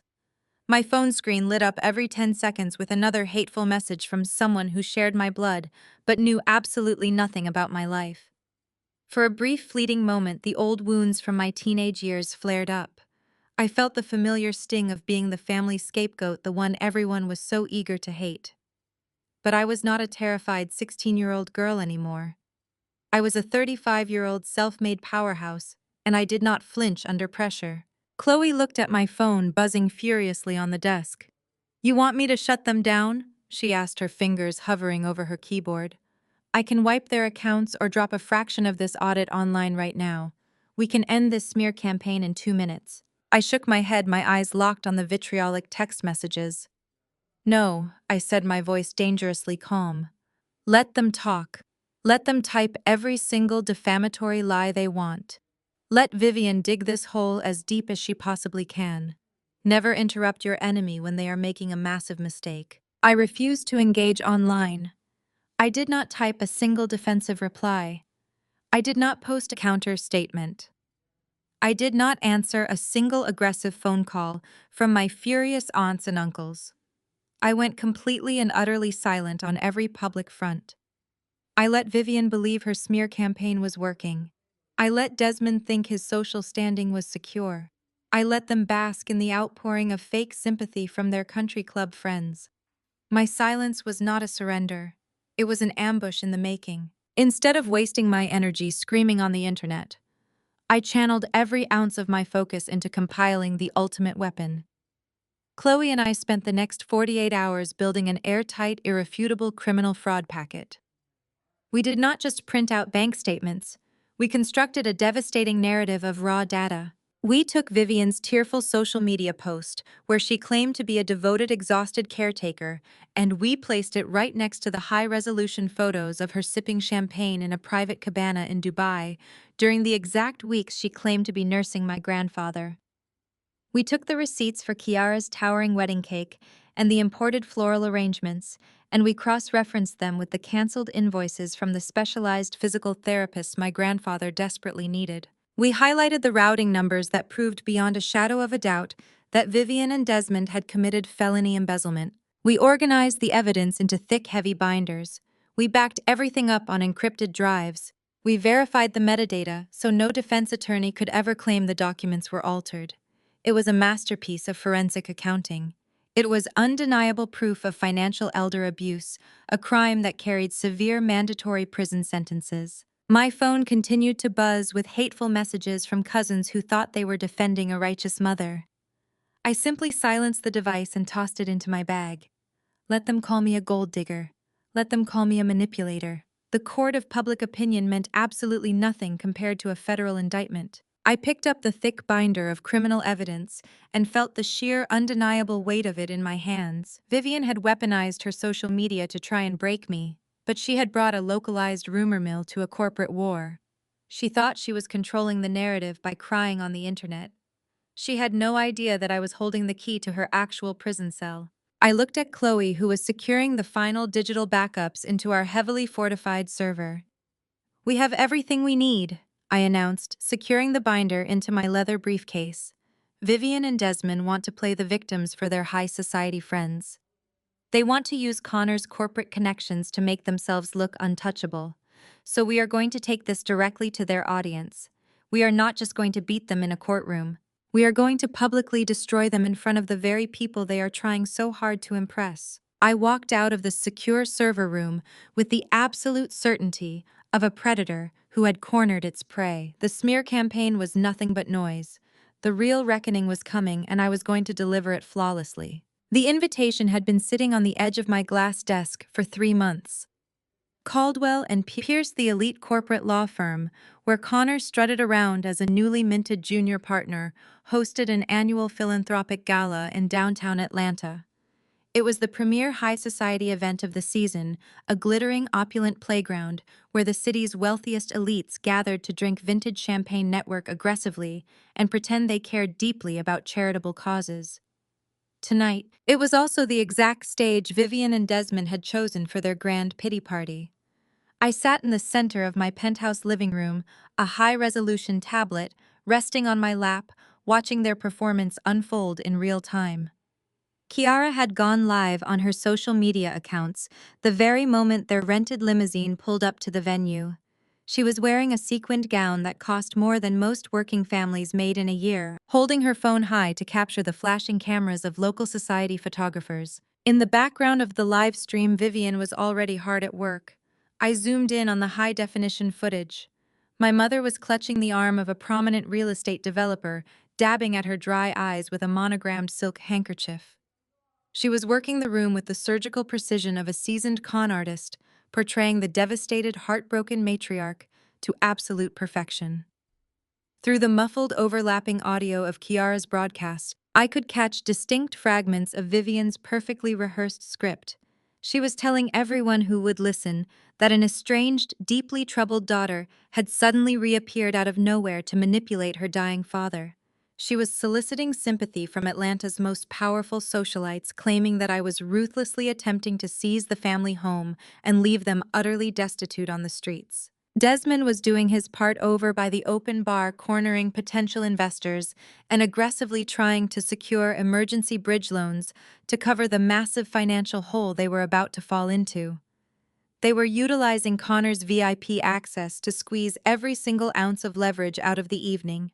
Connor himself was clearly visible near the grand marble staircase, shaking hands with senior partners, grinning like a man who held the keys to the city. They were terrified of the eviction notice and the looming threat of my audit, so they were trying to build an impenetrable fortress of public support. They truly believed that if they could convince the city's elite that I was a greedy monster, my accusations of elder abuse would be dismissed as the ravings of a bitter child. What Vivian, Desmond, Kiara, and Connor absolutely failed to realize was that their glittering fortress belonged entirely to me. Caldwell and Pierce prided themselves on hosting the most extravagant charity gala in the state, but such massive events required substantial corporate backing. 2 months ago, the senior managing partners had approached Vanguard Cyber Defense for a charitable donation. I did not just donate a few $1,000s. I instructed my finance team to secure the platinum sponsorship. My firm completely bankrolled the venue, the five-star catering, the state-of-the-art AV equipment, and the live entertainment. However, I had mandated a strict non-disclosure agreement ensuring that our corporate sponsorship remained strictly anonymous until the night of the event. The law firm agreed without hesitation, eager to secure the massive influx of capital. Connor was parading his in-laws around a magnificent ballroom paid for by the very woman he had attempted to extort in a coffee shop. He was sipping top-shelf whiskey funded by the high school dropout his wife utterly despised. The sheer delicious irony of the situation was intoxicating. I locked the tablet screen and set it down on the glass coffee table. I did not need to watch their digital broadcast any longer. I was about to give them an unedited live performance they would never forget. Strong, reassuring hands settled gently onto my bare shoulders. I tilted my head back, looking upside down into the warm, steady eyes of my fiancé, Trey. He was already dressed in a tailored jet-black tuxedo that fit his broad, athletic frame perfectly. Trey was a brilliant architectural engineer, a man who built physical skyscrapers with the same meticulous care I used to build digital firewalls. He knew the absolute depths of my past. He knew about the rainy porch, the stolen college funds, the 19 years of silence, and the staggering embezzlement I had uncovered. He leaned down and kissed my forehead, his touch grounding me immediately. "Are we ready to burn their house of cards to the ground?" Trey asked, a slow, confident smile spreading across his handsome face. "We are going to completely incinerate it," I replied, standing up to face him. I turned toward the floor-to-ceiling mirror in my dressing room to assess my own armor. I had selected a breathtaking emerald green silk gown that draped flawlessly across my figure. It was a powerful statement piece, radiating wealth, uncompromising authority, and untouchable status. My hair was styled in a sleek, elegant updo that exposed the sharp line of my jaw and the brilliant cut diamonds resting heavy against my collarbones. I looked exactly like the apex predator of the corporate world. There was no trace of the terrified, discarded 16-year-old girl anywhere in my reflection. I took a deep, centering breath, feeling the cool silk glide against my skin. I was not walking into that ballroom to scream or throw an emotional tantrum. I was walking in as the executioner. Chloe strode into the penthouse living room, adjusting the cuffs of a sharp-tailored white tuxedo suit. She carried a sleek silver briefcase containing the encrypted flash drives, holding the devastating financial evidence. Our entire legal and technical strategy was loaded onto those drives, formatted specifically to interface seamlessly with the venue's massive projection screens. I already coordinated with the lead audiovisual technician at the hotel. Chloe announced, her eyes gleaming with predatory anticipation. Because Vanguard is the anonymous platinum sponsor, we have unrestricted direct administrative access to the main stage network. When you give the signal during the keynote presentation, I will bypass their standard slideshow and push our raw data feed directly to the massive screens behind the podium. Connor's technical team will be completely locked out. They will not be able to pull the plug, cut the feed, or hijack the display. We have total control of the room. "Perfect," I said, grabbing my emerald clutch from the vanity. "Let us go introduce my parents to their new reality." The three of us descended to the underground parking garage where a convoy of three black vehicles waited in the shadows. Trey and I slid into the back of the lead SUV, while Chloe and a specialized private security detail took the remaining vehicles. The drive into downtown Atlanta was a quiet, intensely focused journey. The neon lights of the city reflected off the tinted windows, illuminating the sharp, determined angles of Trey's profile. He reached over and laced his fingers securely through mine, offering a silent, unwavering current of support. He did not tell me to calm down or be careful. He knew exactly what had to be done to protect my grandfather's legacy, and he was there to stand beside me while I executed the plan. The convoy navigated through the bustling downtown traffic, eventually turning onto the Grand Avenue leading to the luxury hotel hosting the event. A massive crowd of wealthy socialites, local politicians, and corporate elites milled around the velvet-roped red carpet entrance. Valet attendants rushed back and forth, opening the doors of luxury sedans and exotic sports cars. I watched through the dark glass as the wealthiest members of Atlanta society greeted each other with fake smiles and exaggerated air kisses. This was Vivian's absolute dream world. This was the exact environment she had sacrificed my childhood to enter. She had stolen a dying man's critical medical funds just to secure a VIP table in this room and maintain this glittering facade. The lead SUV pulled to a smooth, commanding stop right at the head of the red carpet. Flashbulbs from local society photographers immediately began to pop rapidly, capturing the arrival of the next wealthy donor. The driver stepped out and pulled open my heavy door. The humid evening air rushed into the cabin, carrying the distinct sounds of live jazz music and overlapping pretentious conversations. Trey stepped out first, smoothly adjusting his jacket before turning to offer me his hand. I placed my palm firmly in his, stepping out onto the plush red carpet. The emerald green silk of my gown caught the brilliant flashes of the cameras, instantly drawing the attention of the surrounding crowd. Chloe flanked my right side, the silver briefcase gripped tightly in her hand like a loaded weapon.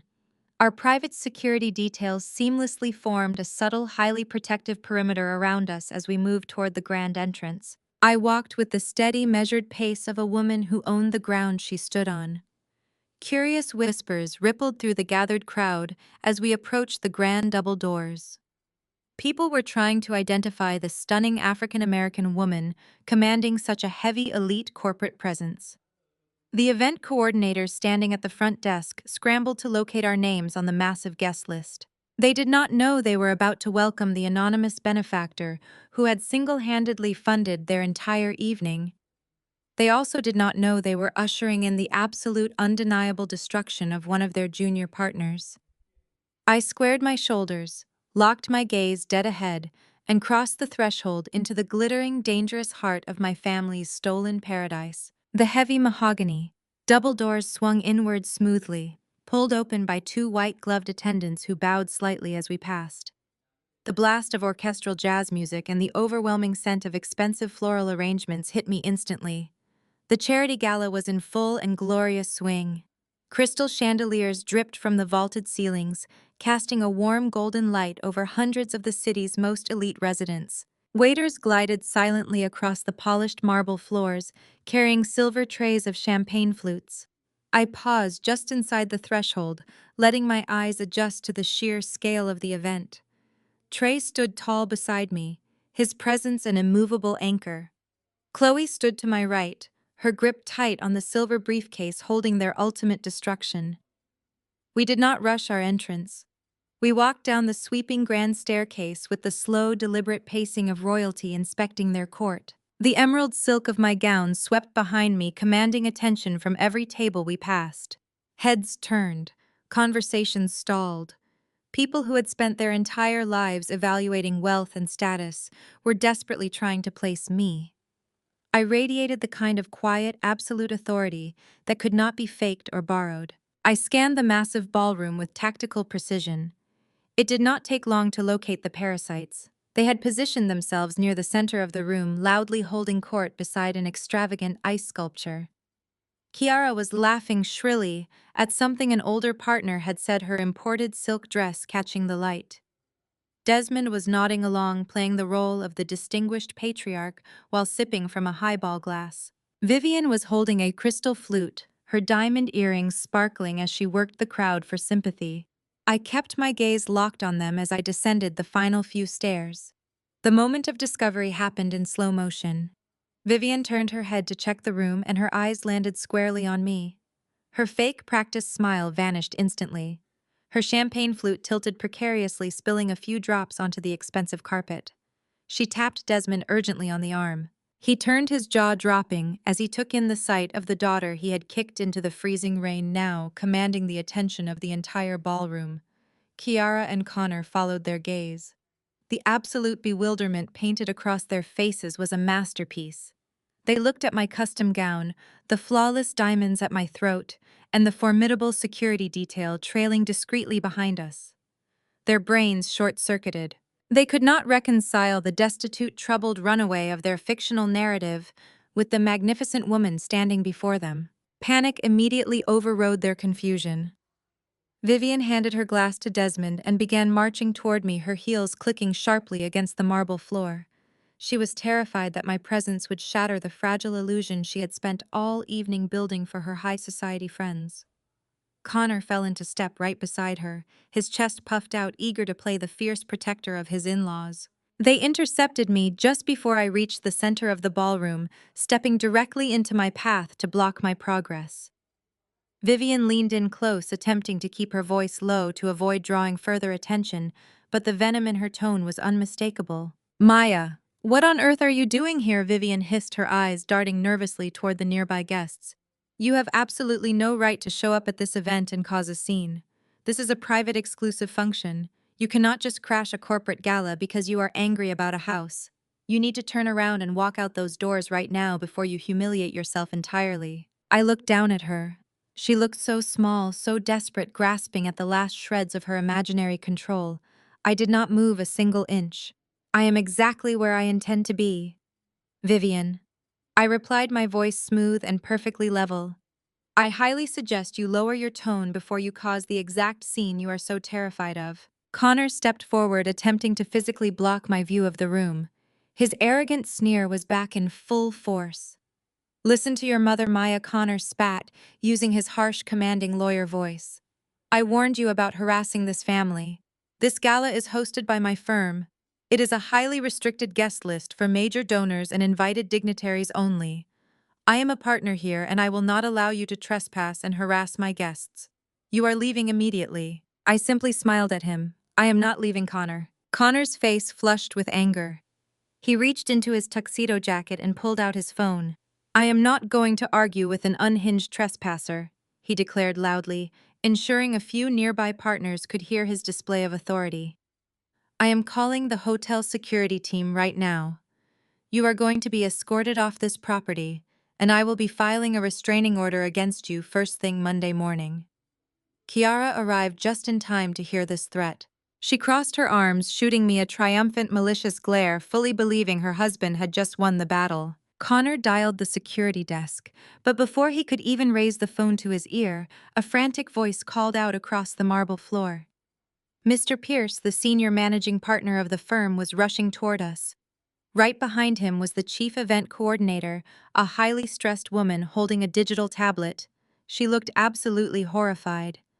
Connor puffed his chest out even further, assuming the senior partner was coming to assist him in removing the intruder. "Sir," Connor said, turning to his boss, with an eager, sickeningly respectful smile. "I apologize for this disturbance. This woman is an estranged relative who managed to sneak past the front desk. I am handling it. Security is on their way to remove her." Mr. Pierce did not even look at Connor. He completely ignored his junior partner and stepped directly in front of me. To the absolute horror of my family, the senior managing partner of the most powerful law firm in Atlanta bowed his head slightly in a gesture of profound respect. "Miss Washington," Mr. Pierce said, his voice carrying clearly over the ambient noise of the ballroom, "I cannot express how thrilled we are that you decided to attend in person tonight. We were deeply concerned when your corporate office requested strict anonymity for your sponsorship." The event coordinator stepped forward, her face pale as she glared viciously at Connor. "Mr. Connor, step aside immediately," she ordered, her voice shaking with panic and rage. "You are speaking to the platinum benefactor of this entire gala. Miss Washington and Vanguard Cyber Defense fully funded this evening. She is our guest of honor. The words hit Connor like a physical blow. The phone slipped from his fingers and clattered onto the hard floor. He stared at the event coordinator, then at his senior partner, and finally at me. His jaw literally dropped open. The color vanished from his face, leaving him looking sickly and hollow. Vivian stumbled backward, bumping into Desmond, who had to grab her arm to keep her from falling over. Kiara let out a small, strangled gasp, her hands flying up to cover her mouth. Their brains simply could not process the reality crashing down on them. The woman they had just threatened to throw out into the street was the woman who had paid for the floor they were standing on. I looked at Connor, letting my eyes sweep over him with absolute, unadulterated contempt. "You are saying something about calling security to remove the uninvited guests," I noted mildly. "Because if we are checking the guest list for major donors, I am fairly certain your entire family is currently drinking my champagne for free." Mr. Pierce turned to Connor, his eyes narrowing into a sharp, dangerous glare. "Connor, is there a problem here?" the senior partner asked, his tone laced with a lethal warning. "Are you harassing our most vital corporate sponsor?" "No, sir," Connor stammered, his voice cracking pitifully. He was shrinking right in front of me, his professional career hanging by a tiny fraying thread. "There is no problem. It was a misunderstanding. I am so sorry." I did not wait for him to finish his pathetic apology. I did not spare Vivian, Desmond, or Kiara another glance. I turned my attention back to the event coordinator. "Please show us to our table," I requested politely. "Right this way, Miss Washington," she replied, practically bowing as she led the way through the parted crowd. Trey placed his hand firmly on the small of my back, guiding me forward. Chloe followed close behind, her silver briefcase swinging in time with her steps. We walked right past my shattered, humiliated family. I left them standing near the ice sculpture, completely paralyzed by the sheer magnitude of their own insignificance. The entire ballroom seemed to part for me as I was escorted directly to the head table situated front and center right beneath the main stage. The most powerful people in the city nodded to me as I passed, offering their respect and admiration. I took my seat at the center of the long, velvet-draped table. A waiter immediately materialized, pouring a generous measure of vintage champagne into my crystal flute. I picked up the glass and looked back across the massive room. Vivian, Desmond, Kiara, and Connor were still standing exactly where I had left them. They looked like terrified ghosts, haunting a castle they no longer belonged to. They were staring at me, terrified, bewildered, and completely stripped of their power. The first strike had been executed flawlessly, but the night was far from over. The real destruction had not even begun yet. I took a slow sip of my champagne, savoring the taste of absolute control, and waited for the speeches to begin. The clinking of silverware against fine china eventually faded as the event coordinators signaled the transition to the evening formal program. I sat perfectly composed at the center of the head table, the emerald silk of my gown pooling around my chair. My fiancé Trey rested his hand over mine, his thumb drawing slow, reassuring circles against my skin. To my right, Chloe had her silver briefcase open, her fingers resting lightly on the encrypted drive plugged into a secure terminal provided by the audiovisual team. We had tested the connection twice. We had absolute control over the massive dual projection screens flanking the main stage. From my vantage point, I had a completely unobstructed view of Vivian, Desmond, Kiara, and Connor. The event staff had relegated them to a secondary table near the back of the VIP section, a sharp demotion from the prime seating Connor had likely expected. Vivian was picking nervously at her catered salmon, her usual predatory confidence replaced by a twitchy, paranoid energy. Desmond was gripping his wine glass like a lifeline, his eyes darting toward my table every few seconds. They knew I was holding a weapon, but they lacked the imagination to comprehend its scale. They thought this was merely a family dispute over a house. They had no idea they were sitting at ground zero of a forensic detonation. The lights in the ballroom dimmed, bathing the audience in a soft, dramatic blue hue. Mr. Pierce, the senior managing partner of the law firm, stepped up to the acrylic podium on the main stage. He adjusted his microphone, his deep, resonant voice echoing across the cavernous room. He delivered a polished, charismatic opening address, highlighting the charitable foundation the gala supported and thanking the city elite for their continued generosity. The crowd applauded politely, the sound rippling through the sea of expensive tuxedos and designer gowns. Now we come to the most important moment of our evening. Mr. Pierce announced, his tone shifting to one of profound reverence. A charity event of this magnitude is entirely impossible without the extraordinary generosity of our corporate sponsors. Tonight, we are incredibly honored to be completely underwritten by an organization that represents the absolute pinnacle of corporate security and technological innovation. It is my great privilege to introduce the founder and chief executive officer of Vanguard Cyber Defense, our platinum benefactor, Miss Maya Washington. A bright, focused spotlight swung instantly to my seat. The applause that erupted was deafening, fueled by the sheer curiosity of Atlanta high society. I stood up smoothly, releasing tray hand. I smoothed the front of my gown and walked toward the stage with the slow, deliberate pacing of an apex predator. I did not rush. I climbed the short flight of stairs, the heavy fabric of my dress brushing against the carpet, and stepped behind the podium. Mr. Pierce offered me a warm, deeply respectful smile as he stepped aside, granting me total control of the room. I looked out over the sea of faces. Hundreds of the most powerful people in the state were staring up at me, hanging on my every word. I found Vivian and Desmond instantly. They were frozen in their chairs, their faces illuminated by the ambient light of the stage. Connor was sitting rigidly beside them, looking like a man marching toward the gallows. "Good evening," I began, my voice ringing out through the state-of-the-art sound system. It was chillingly professional, devoid of any tremble or hesitation. "I am Maya Washington. While many of you know me through my work in the cybersecurity sector, I stand before you tonight in a much more personal capacity. I am here to honor the legacy of my late grandfather, Jeremiah Washington." The room was pin-drop silent. I let the weight of his name settle over the crowd. My grandfather was a man who built a logistics empire from the ground up. I continued, my gaze locking directly onto Desmond, who visibly flinched. He was a pioneer, a self-made titan, who believed that true wealth was measured by integrity, hard work, and the protection of the vulnerable. He spent his entire life providing for his family, ensuring that the people he loved would never have to experience the hardships he overcame. He believed that family was a sacred trust. I paused, letting my eyes shift slowly to Vivian. She stopped breathing. Her hands were clutching the edge of her table so hard her knuckles were bone white. Unfortunately, I stated my tone, dropping a fraction of a degree into something sharp and deadly. Not everyone shares those values. Sometimes the greatest threats we face do not come from anonymous hackers or external corporate espionage. Sometimes the most vicious predators are sitting right at our own dinner tables. A quiet murmur rippled through the front rows. People were exchanging confused, intrigued glances. This was not a standard philanthropic speech, and the elite crowd could smell the impending scandal. I did not break eye contact with my mother.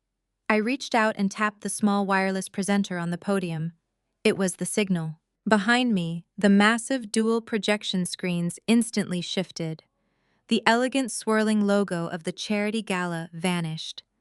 In its place, stark high-definition financial documents illuminated the entire ballroom. The sudden burst of white light from the screens cast harsh shadows across the audience. As a cybersecurity professional, I deal in absolute facts. I explained, my voice echoing powerfully through the speakers. I deal in metadata, routing numbers, and irrefutable digital footprints. As the sole legal executor of Jeremiah Washington Estate, I recently initiated a comprehensive forensic audit of his financial history over the last 5 years. That timeline corresponds exactly with the period during which his physical health began to fail and his daughter Vivian assumed his medical and financial power of attorney. I clicked the presenter again. The screen zoomed in on a specific ledger. I guided the audience through the data with the clinical precision of a surgeon. "What you are looking at is a legally designated high-yield medical trust," I said. "My grandfather established this fund for one specific purpose: to ensure he received round-the-clock specialized nursing care during his final years. He wanted to die with dignity in his own home." You will notice a formal request filed by his primary care physician begging for specialized physical therapists and 24-hour monitoring. I clicked to the next slide. A large red denial stamp appeared next to an email transcript. That medical request was explicitly denied by his power of attorney due to a supposed lack of liquid funds, I stated coldly. My grandfather was left isolated, denied the care that could have eased his suffering. The ballroom was dead silent. The heavy, suffocating weight of the truth was pressing down on the crowd. I could see the absolute horror registering on the faces of the senior law partners sitting near the front. I clicked the presenter a third time. The screen transitioned to a massive, undeniable bank wire transfer record. However, I continued, my voice slicing through the room like a scalpel. The funds were not missing. They were simply being redirected. 3 days after denying my grandfather his essential medical care, Vivian executed this exact wire transfer. She drained $150,000 directly from the life-preserving medical trust. I clicked again. The screen split in half. On the left side was the bank routing number for the stolen $150,000. On the right side was an itemized, highly detailed invoice from an elite luxury event planning agency based right here in Atlanta. The routing numbers matched flawlessly. A thick red line connected the stolen funds directly to the vendor. The money stolen from a dying man medical fund was wired directly to this luxury event planner, I announced, ensuring every single person in the room heard the words clearly. It was not used for medication. It was not used for nurses. It was used to pay for imported floral arrangements, a string quartet, and crystal centerpieces. It was used to entirely fund the lavish destination wedding of my sister Kiara and her husband Connor, a junior partner at this very law firm. The ballroom erupted.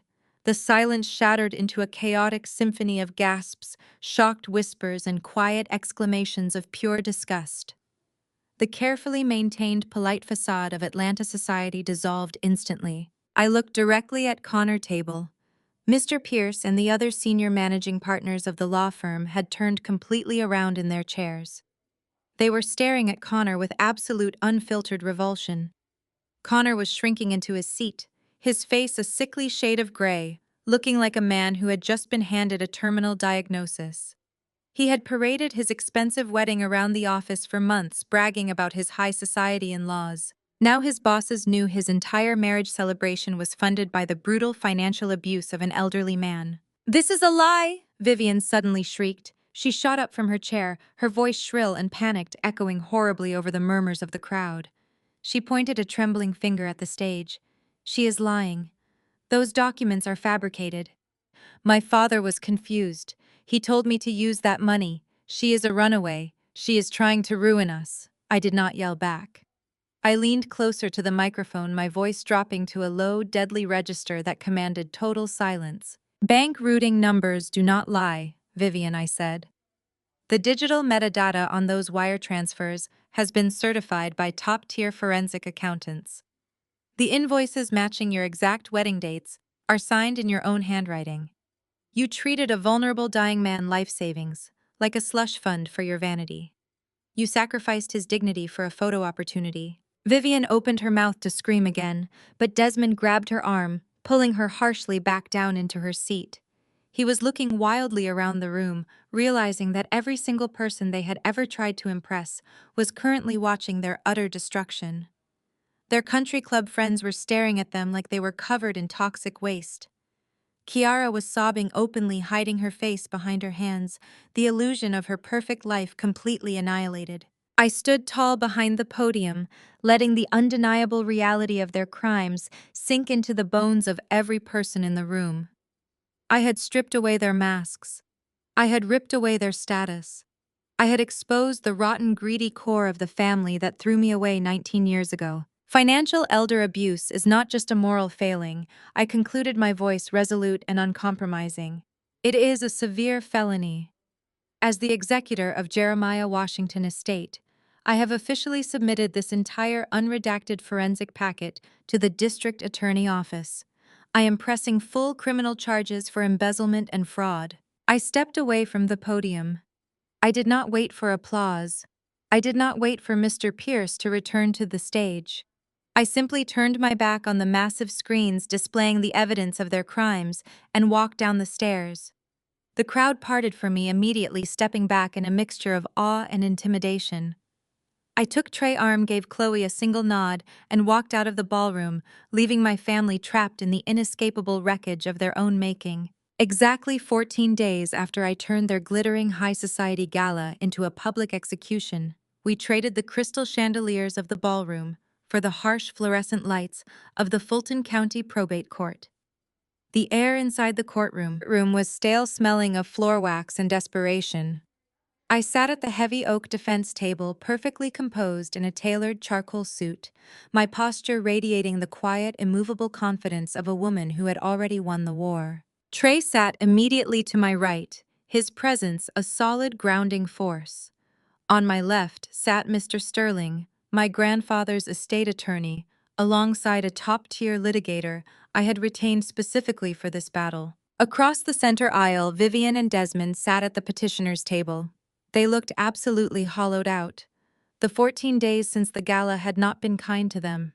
Vivian was not wearing her usual ostentatious designer labels. Instead, she had dressed in a drab conservative navy dress, deliberately trying to project the image of a humble grieving daughter. But her eyes betrayed her. They were bloodshot and darting frantically around the room. Desmond looked like he had aged a decade in 2 weeks. His shoulders were slumped and he stared straight ahead with a blank, terrified expression. They were entirely bankrupt of social capital, facing a looming criminal investigation for elder financial abuse and staring down the barrel of an eviction notice. This courtroom was their absolute last stand. It was a desperate Hail Mary to invalidate the living trust, break my grandfather's final addendum, and claw back the millions they felt entitled to. And leading their doomed cavalry charge was Connor. Connor was currently standing at the podium, arranging and rearranging his legal pads with shaking hands. His usual arrogant swagger was completely gone. He looked exhausted, frantic, and entirely out of his depth. The senior partners at his law firm had predictably suspended him the morning after the charity gala, placing him on indefinite unpaid leave, pending a full internal review. His career was effectively over, his reputation was in ashes, and his marriage to Kiara was undoubtedly hanging by a thread of shared financial panic. He was not representing Vivian and Desmond out of familial loyalty. He was representing them because he desperately needed to win a percentage of my grandfather's estate to save his own life. The presiding judge, an imposing no-nonsense woman named Judge Harrison, struck her gavel and called the session to order. She peered down from the elevated bench, her sharp eyes scanning the room before settling on Connor.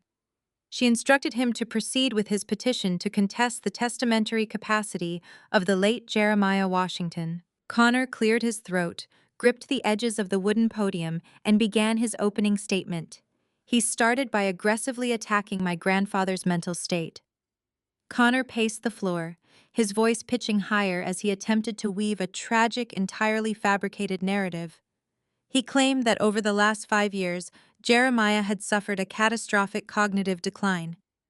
He told the judge that my grandfather was a confused, vulnerable old man who could barely remember his own name, let alone execute complex living trusts and legal addendums. It was a repulsive, infuriating lie. Grandpa Jeremiah's body had been failing him, but his mind had remained as sharp as cut glass right up until his final breath.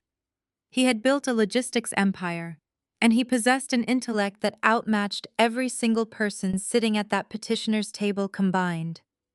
Hearing Connor drag my grandfather's dignity through the mud made my blood run cold, but I did not flinch. I kept my face an absolute unreadable mask. Connor then turned his desperate narrative toward me. He pointed an accusing finger at our defense table and painted me as a ruthless, manipulative predator. He told the court that I was an estranged daughter who had run away and vanished for nearly 2 decades. He claimed that I had suddenly slithered back into the picture specifically to prey on a dying man with dementia. He argued that I had isolated Jeremiah from his loving, devoted daughter Vivian, poisoned his mind against his family, and coerced him into signing away a multi-million-dollar estate. Mr. Sterling leaned toward me, his brow furrowed in legal indignation. The opposing counsel is blatantly mischaracterizing the timeline and the medical records. Mr. Sterling whispered, his hand hovering over his legal pad. I should object to this line of argument right now. He is attempting to conflate physical ailments with cognitive impairment. I reached out and placed my hand gently but firmly over Mr. Sterling's wrist. No, I whispered back, my voice barely audible but carrying absolute authority. Let him speak. Do not interrupt him. Do not object to a single word. Let him read it all into the official court record. Mr. Sterling looked at me, understanding dawning in his eyes, and gave a sharp, imperceptible nod. He sat back in his chair and folded his hands.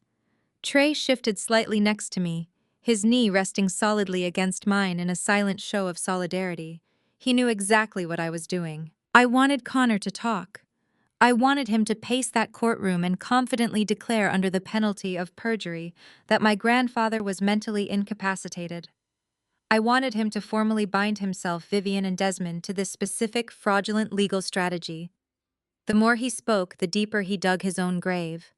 Every fabricated claim, every exaggerated medical symptom, and every false accusation he entered into the court reporter's transcript was another undeniable piece of evidence for his impending disbarment. Ignorant to the trap closing around him, Connor grew emboldened by our silence. He assumed our lack of objections meant he was winning the argument. He pulled a thin stack of papers from his folder and approached the judge's bench. Your Honor, Connor announced, his voice regaining a fraction of its old arrogance. I present to the court selected medical records from Jeremiah Washington's primary care physician, dated 3 years ago. These records clearly indicate that the deceased suffered a severe stroke that permanently compromised his neurological function. We argue that from that date forward, he lacked the legal testamentary capacity required to draft a living trust, change his beneficiaries, or execute the final addendum that disinherited his only daughter. Connor was cherry-picking. He had pulled isolated pages from a massive medical file, completely omitting the follow-up evaluations, the specialized neurological clearances, and the explicit competency certifications Grandpa Jeremiah had mandated before signing anything. Connor was attempting to build a narrative out of half-truths, relying on the judge's potential sympathy for a grieving daughter. Therefore, Connor concluded, stepping back to the center of the aisle and puffing his chest out. We respectfully request that this court immediately invalidate the recent living trust, strike down the final addendum, freeze all associated liquid assets, and restore the previous will that rightfully leaves the estate to Vivian Washington. Furthermore, we ask that Maya Washington be stripped of her role as executor due to gross undue influence. Connor turned and walked back to the petitioner's table. Vivian reached up and grabbed his hand, offering him a tearful, hopeful look. Desmond actually managed a weak, tight-lipped smile. For one brief, fleeting moment, they truly believed they had executed a brilliant legal maneuver. They thought they had successfully weaponized the justice system to steal back the lifestyle they had embezzled from my grandfather. Judge Harrison looked over the thin stack of papers Connor had submitted.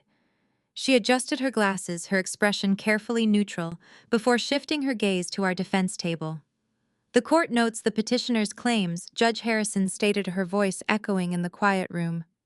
Does the defense have a response to these allegations of cognitive incapacity and undue influence? I stood up slowly. I did not rush. I buttoned the front of my charcoal suit jacket and stepped out from behind the defense table. I felt the collective gaze of my parents, my brother-in-law, and the entire courtroom lock onto me. I looked directly at Connor, offering him the same cold, empty smile I had given him in the coffee shop just 2 weeks prior.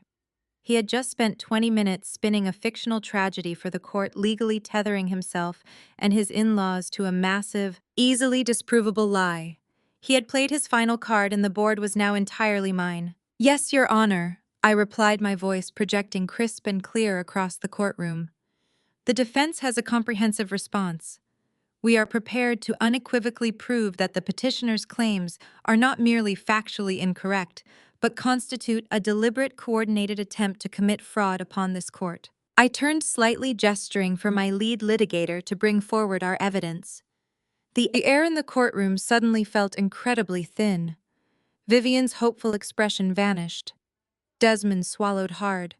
Connor's brief moment of triumph evaporated, replaced by a sudden creeping realization that our silence during his opening statement was not a surrender. It was an ambush.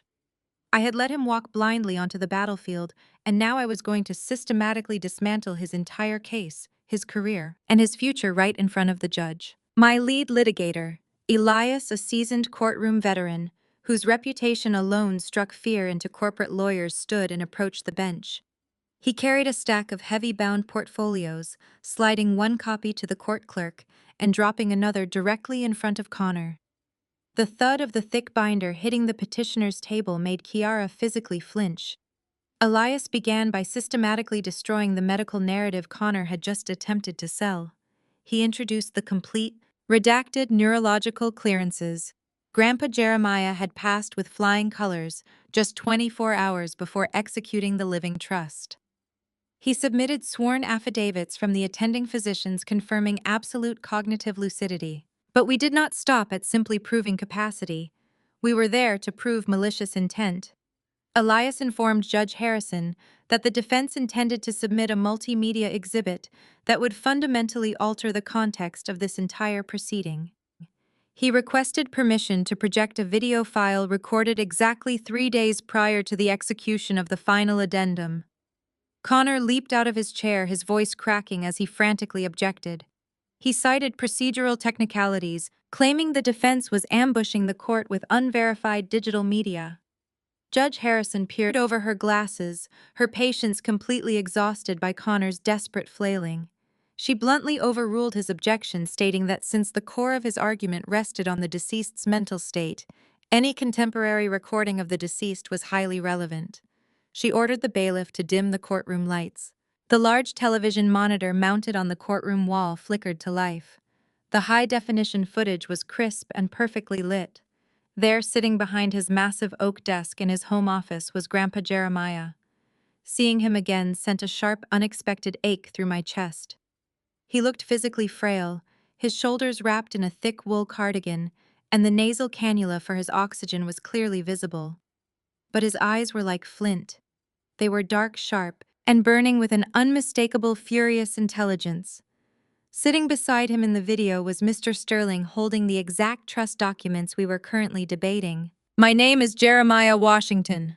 My grandfather's voice boomed through the courtroom speakers. His tone was deep, resonant, and completely unwavering. "The date is October 12th, and I am recording this statement of my own free will, without any coercion, to establish my absolute mental competency and to address the sickening betrayal of my own blood." Vivian let out a strangled gasp. She slumped back in her chair, her hands flying up to cover her mouth. Desmond stared at the screen as if he were watching his own execution. "I am fully aware that my physical health is failing." Jeremiah continued, looking directly into the camera lens with lethal precision. "But my mind is as sharp as it was the day I built my company. I am recording this message because I know exactly what my daughter Vivian and my son-in-law Desmond will do when I am gone. They will claim I was confused. They will claim I was manipulated. They will do this because they are desperately trying to cover up the fact that they have been robbing me blind for the last 5 years." The silence in the courtroom was absolute.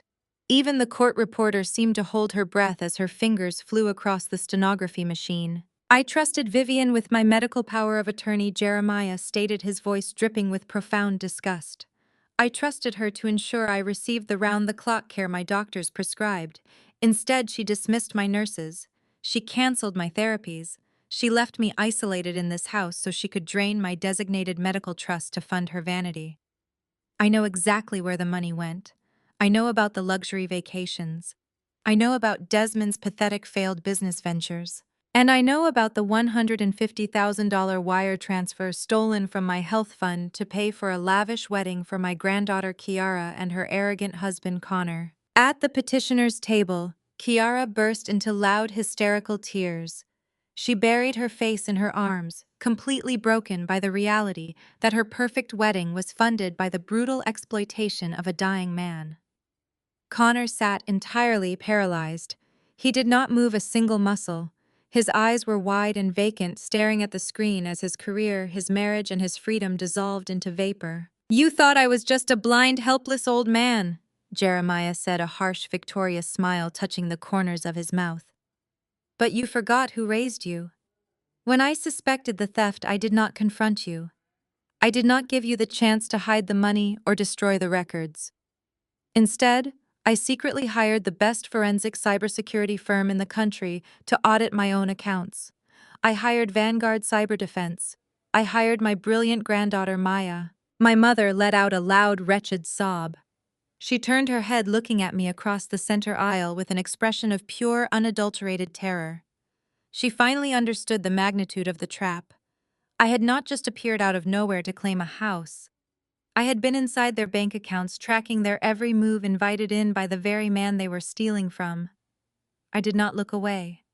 I held her terrified gaze, letting her see the cold, absolute finality in my eyes. Maya is the only person in this family who possesses a shred of integrity, Jeremiah concluded, his voice ringing with absolute finality. She built an empire with her own two hands after Vivian and Desmond threw her away like trash. She is my sole heir, my chosen executor, and the rightful owner of my estate. To Vivian, Desmond, and Kiara, you are hereby disowned. You are dead to me. Do not dare contest this will, or the forensic audit Maya compiled will be handed directly to the district attorney for criminal prosecution. The video ended.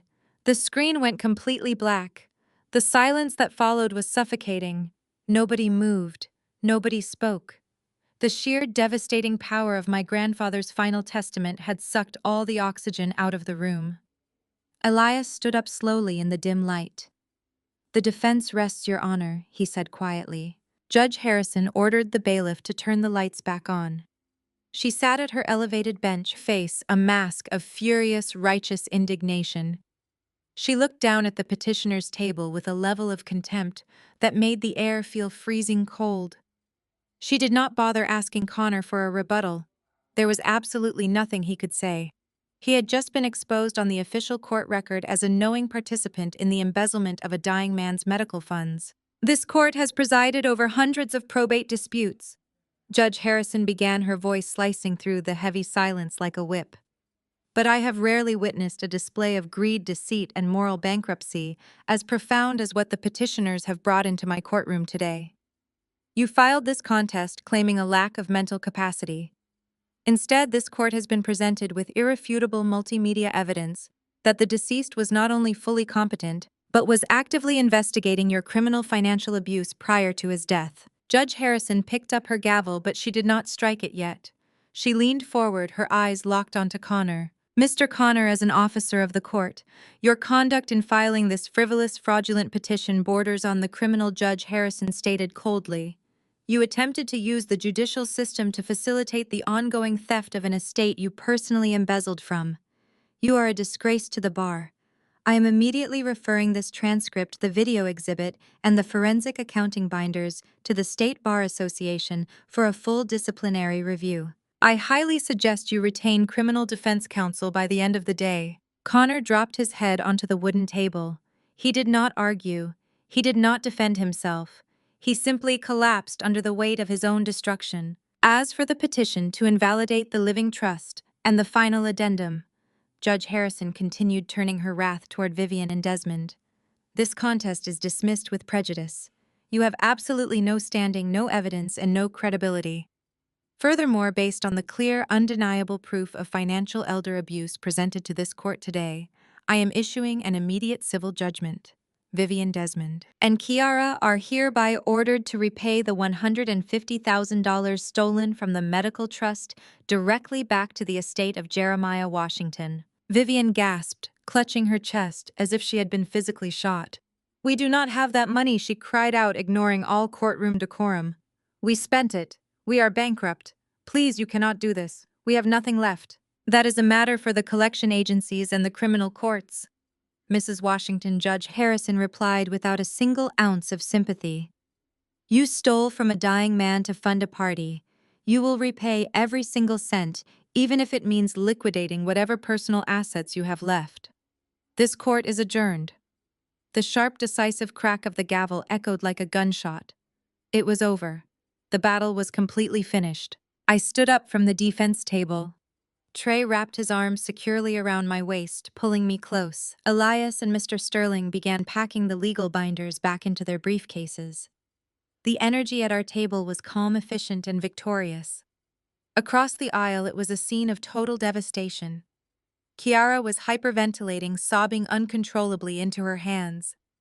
Desmond was staring blankly at the wall, completely paralyzed by the reality of his impending criminal charges and financial ruin. Connor remained slumped over the table, refusing to lift his head. Vivian slowly stood up. Her legs were shaking so badly she had to grip the edge of the table to keep from collapsing. She looked at me across the short distance separating our tables. Her mascara was running down her cheeks in thick black streaks. The arrogant, wealthy socialite who had tried to put me on an allowance just a few weeks ago was entirely gone. In her place was a broken, terrified woman facing the absolute destruction of everything she had ever cared about. I did not offer her a triumphant smile. I did not gloat.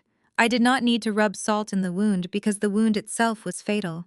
I simply picked up my designer handbag, turned my back on the people who had thrown me out in the rain 19 years ago, and walked toward the heavy wooden doors of the courtroom. They had tried to bury me, but they had only succeeded in giving me the shovel I used to dig their graves. Exactly 30 days later, the sun beat down on the Buckhead neighborhood with sweltering, unforgiving Georgia heat. I sat comfortably in the climate-controlled back seat of my armored SUV parked at a discreet distance under the shade of a massive oak tree. Trey sat beside me, his hand resting warmly over mine. We were watching the final pathetic act of a tragedy my parents had written for themselves. Parked in the circular driveway of the sprawling estate, right where a fleet of luxury sedans used to sit, was a rusted budget rental moving truck. Its faded yellow paint was a glaring, humiliating eyesore against the manicured landscaping. Vivian and Desmond were doing the heavy lifting themselves. Their assets were entirely frozen by the district attorney pending the ongoing criminal fraud investigation, and every remaining cent they had was being forcefully liquidated to repay the estate, the $150,000 they stole. They could not afford to hire a professional moving crew. I watched through the tinted glass as my mother, wearing a stained designer tracksuit, struggled to drag a heavy cardboard box across the pristine cobblestones. Her normally flawless hair was plastered to her forehead with sweat and humidity. Desmond looked completely broken. His shoulders stooped as he shoved a velvet armchair into the back of the dirty truck. There was no sign of Kiara or Connor to help them. I knew from Chloe's network that Connor was currently fighting his own desperate battle against disbarment and impending bankruptcy, while Kiara had moved into a cramped apartment, forced to actually look for entry-level employment for the first time in her life. They were all too busy drowning in their own consequences to throw each other a life preserver. I felt absolutely no pity.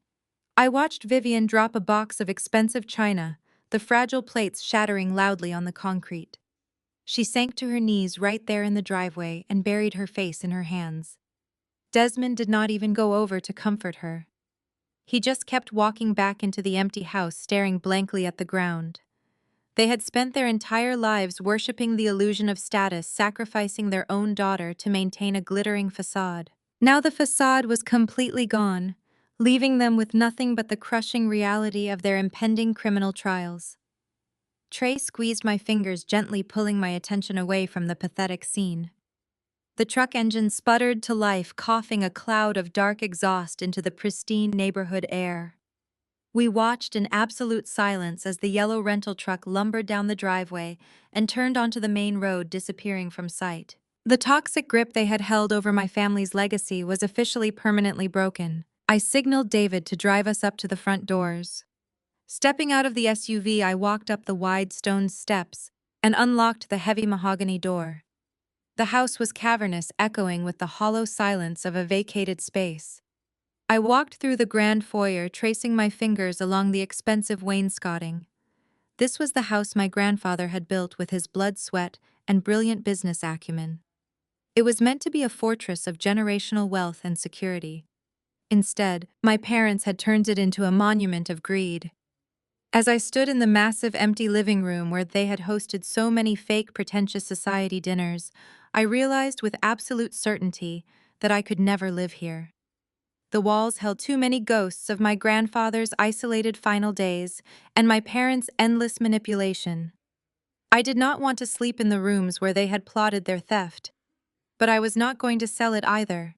I was going to cleanse it. I turned to Trey, who was watching me with that steady, deeply understanding gaze. I am going to tear down everything inside this house, I told him, my voice ringing clearly in the empty space. I am going to rip out the country club vanity and the useless luxury. We are going to build a sanctuary. Over the next 6 months, I poured my wealth and my entire heart into completely transforming the Buckhead estate. I hired the best contractors, architects, and designers in Atlanta, instructing them to strip the mansion down to its bones. We removed the grand ballroom and the opulent entertainment spaces Vivian had prized so highly. In their place, we installed state-of-the-art server rooms, brilliant coding labs with top-tier workstations, and high-security network infrastructure. We converted the massive guest suites into comfortable private dormitories, creating a safe, dignified living space.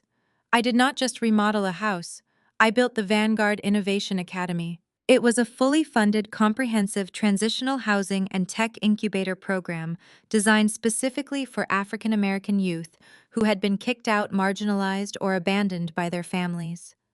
I remembered exactly what it felt like to stand on a porch in the freezing rain at 16 years old, holding a garbage bag full of wet clothes, completely terrified of the future. I knew there were brilliant, capable teenagers out there right now experiencing that exact same terrifying rejection. They did not need pity, they needed a secure roof over their heads, high-speed internet, and someone to teach them how to weaponize their intelligence into a lucrative, untouchable career. I recruited top engineers from my own cybersecurity firm to serve as mentors. We developed a rigorous curriculum focusing on forensic accounting, network defense, ethical hacking, and advanced business management. I ensured the pantry was always fully stocked, the security perimeter was completely ironclad, and the environment was entirely rooted in respect and empowerment. The story of my life did not end in a courtroom or in the back of a moving truck. It culminated on a bright, beautiful Saturday afternoon in early spring during the grand opening of the academy. The estate was completely unrecognizable from the dark, greedy place it used to be. It was vibrant, alive, and buzzing with the electric energy of limitless potential. I stood on the newly expanded front porch, the very architectural symbol of the place where my parents had once discarded me. The warm sun washed over my shoulders. Behind me, the heavy oak doors were thrown wide open, welcoming in a new generation of leaders. The driveway was not filled with the luxury cars of pretentious socialites. It was filled with the laughter and excited chatter of the first cohort of students, brilliant young men and women who were finally being given the resources they deserved. I looked around at the people standing by my side. Trey had his arm wrapped securely around my waist, his presence a constant reminder of what genuine, unconditional love actually looked like. Chloe stood to my left holding a clipboard and enthusiastically debating firewall protocols with a group of wide-eyed teenagers. Mr. Sterling, the estate attorney who had helped execute this master plan, stood near the gardens watching the proceedings with a proud, watery smile. This was my chosen family. They were the people who saw my value when I had nothing, who fought beside me in the trenches, and who celebrated my victories without a single ounce of jealousy or greed. I took a deep breath, letting the sweet, unburdened air fill my lungs. Vivian and Desmond had tried to destroy me.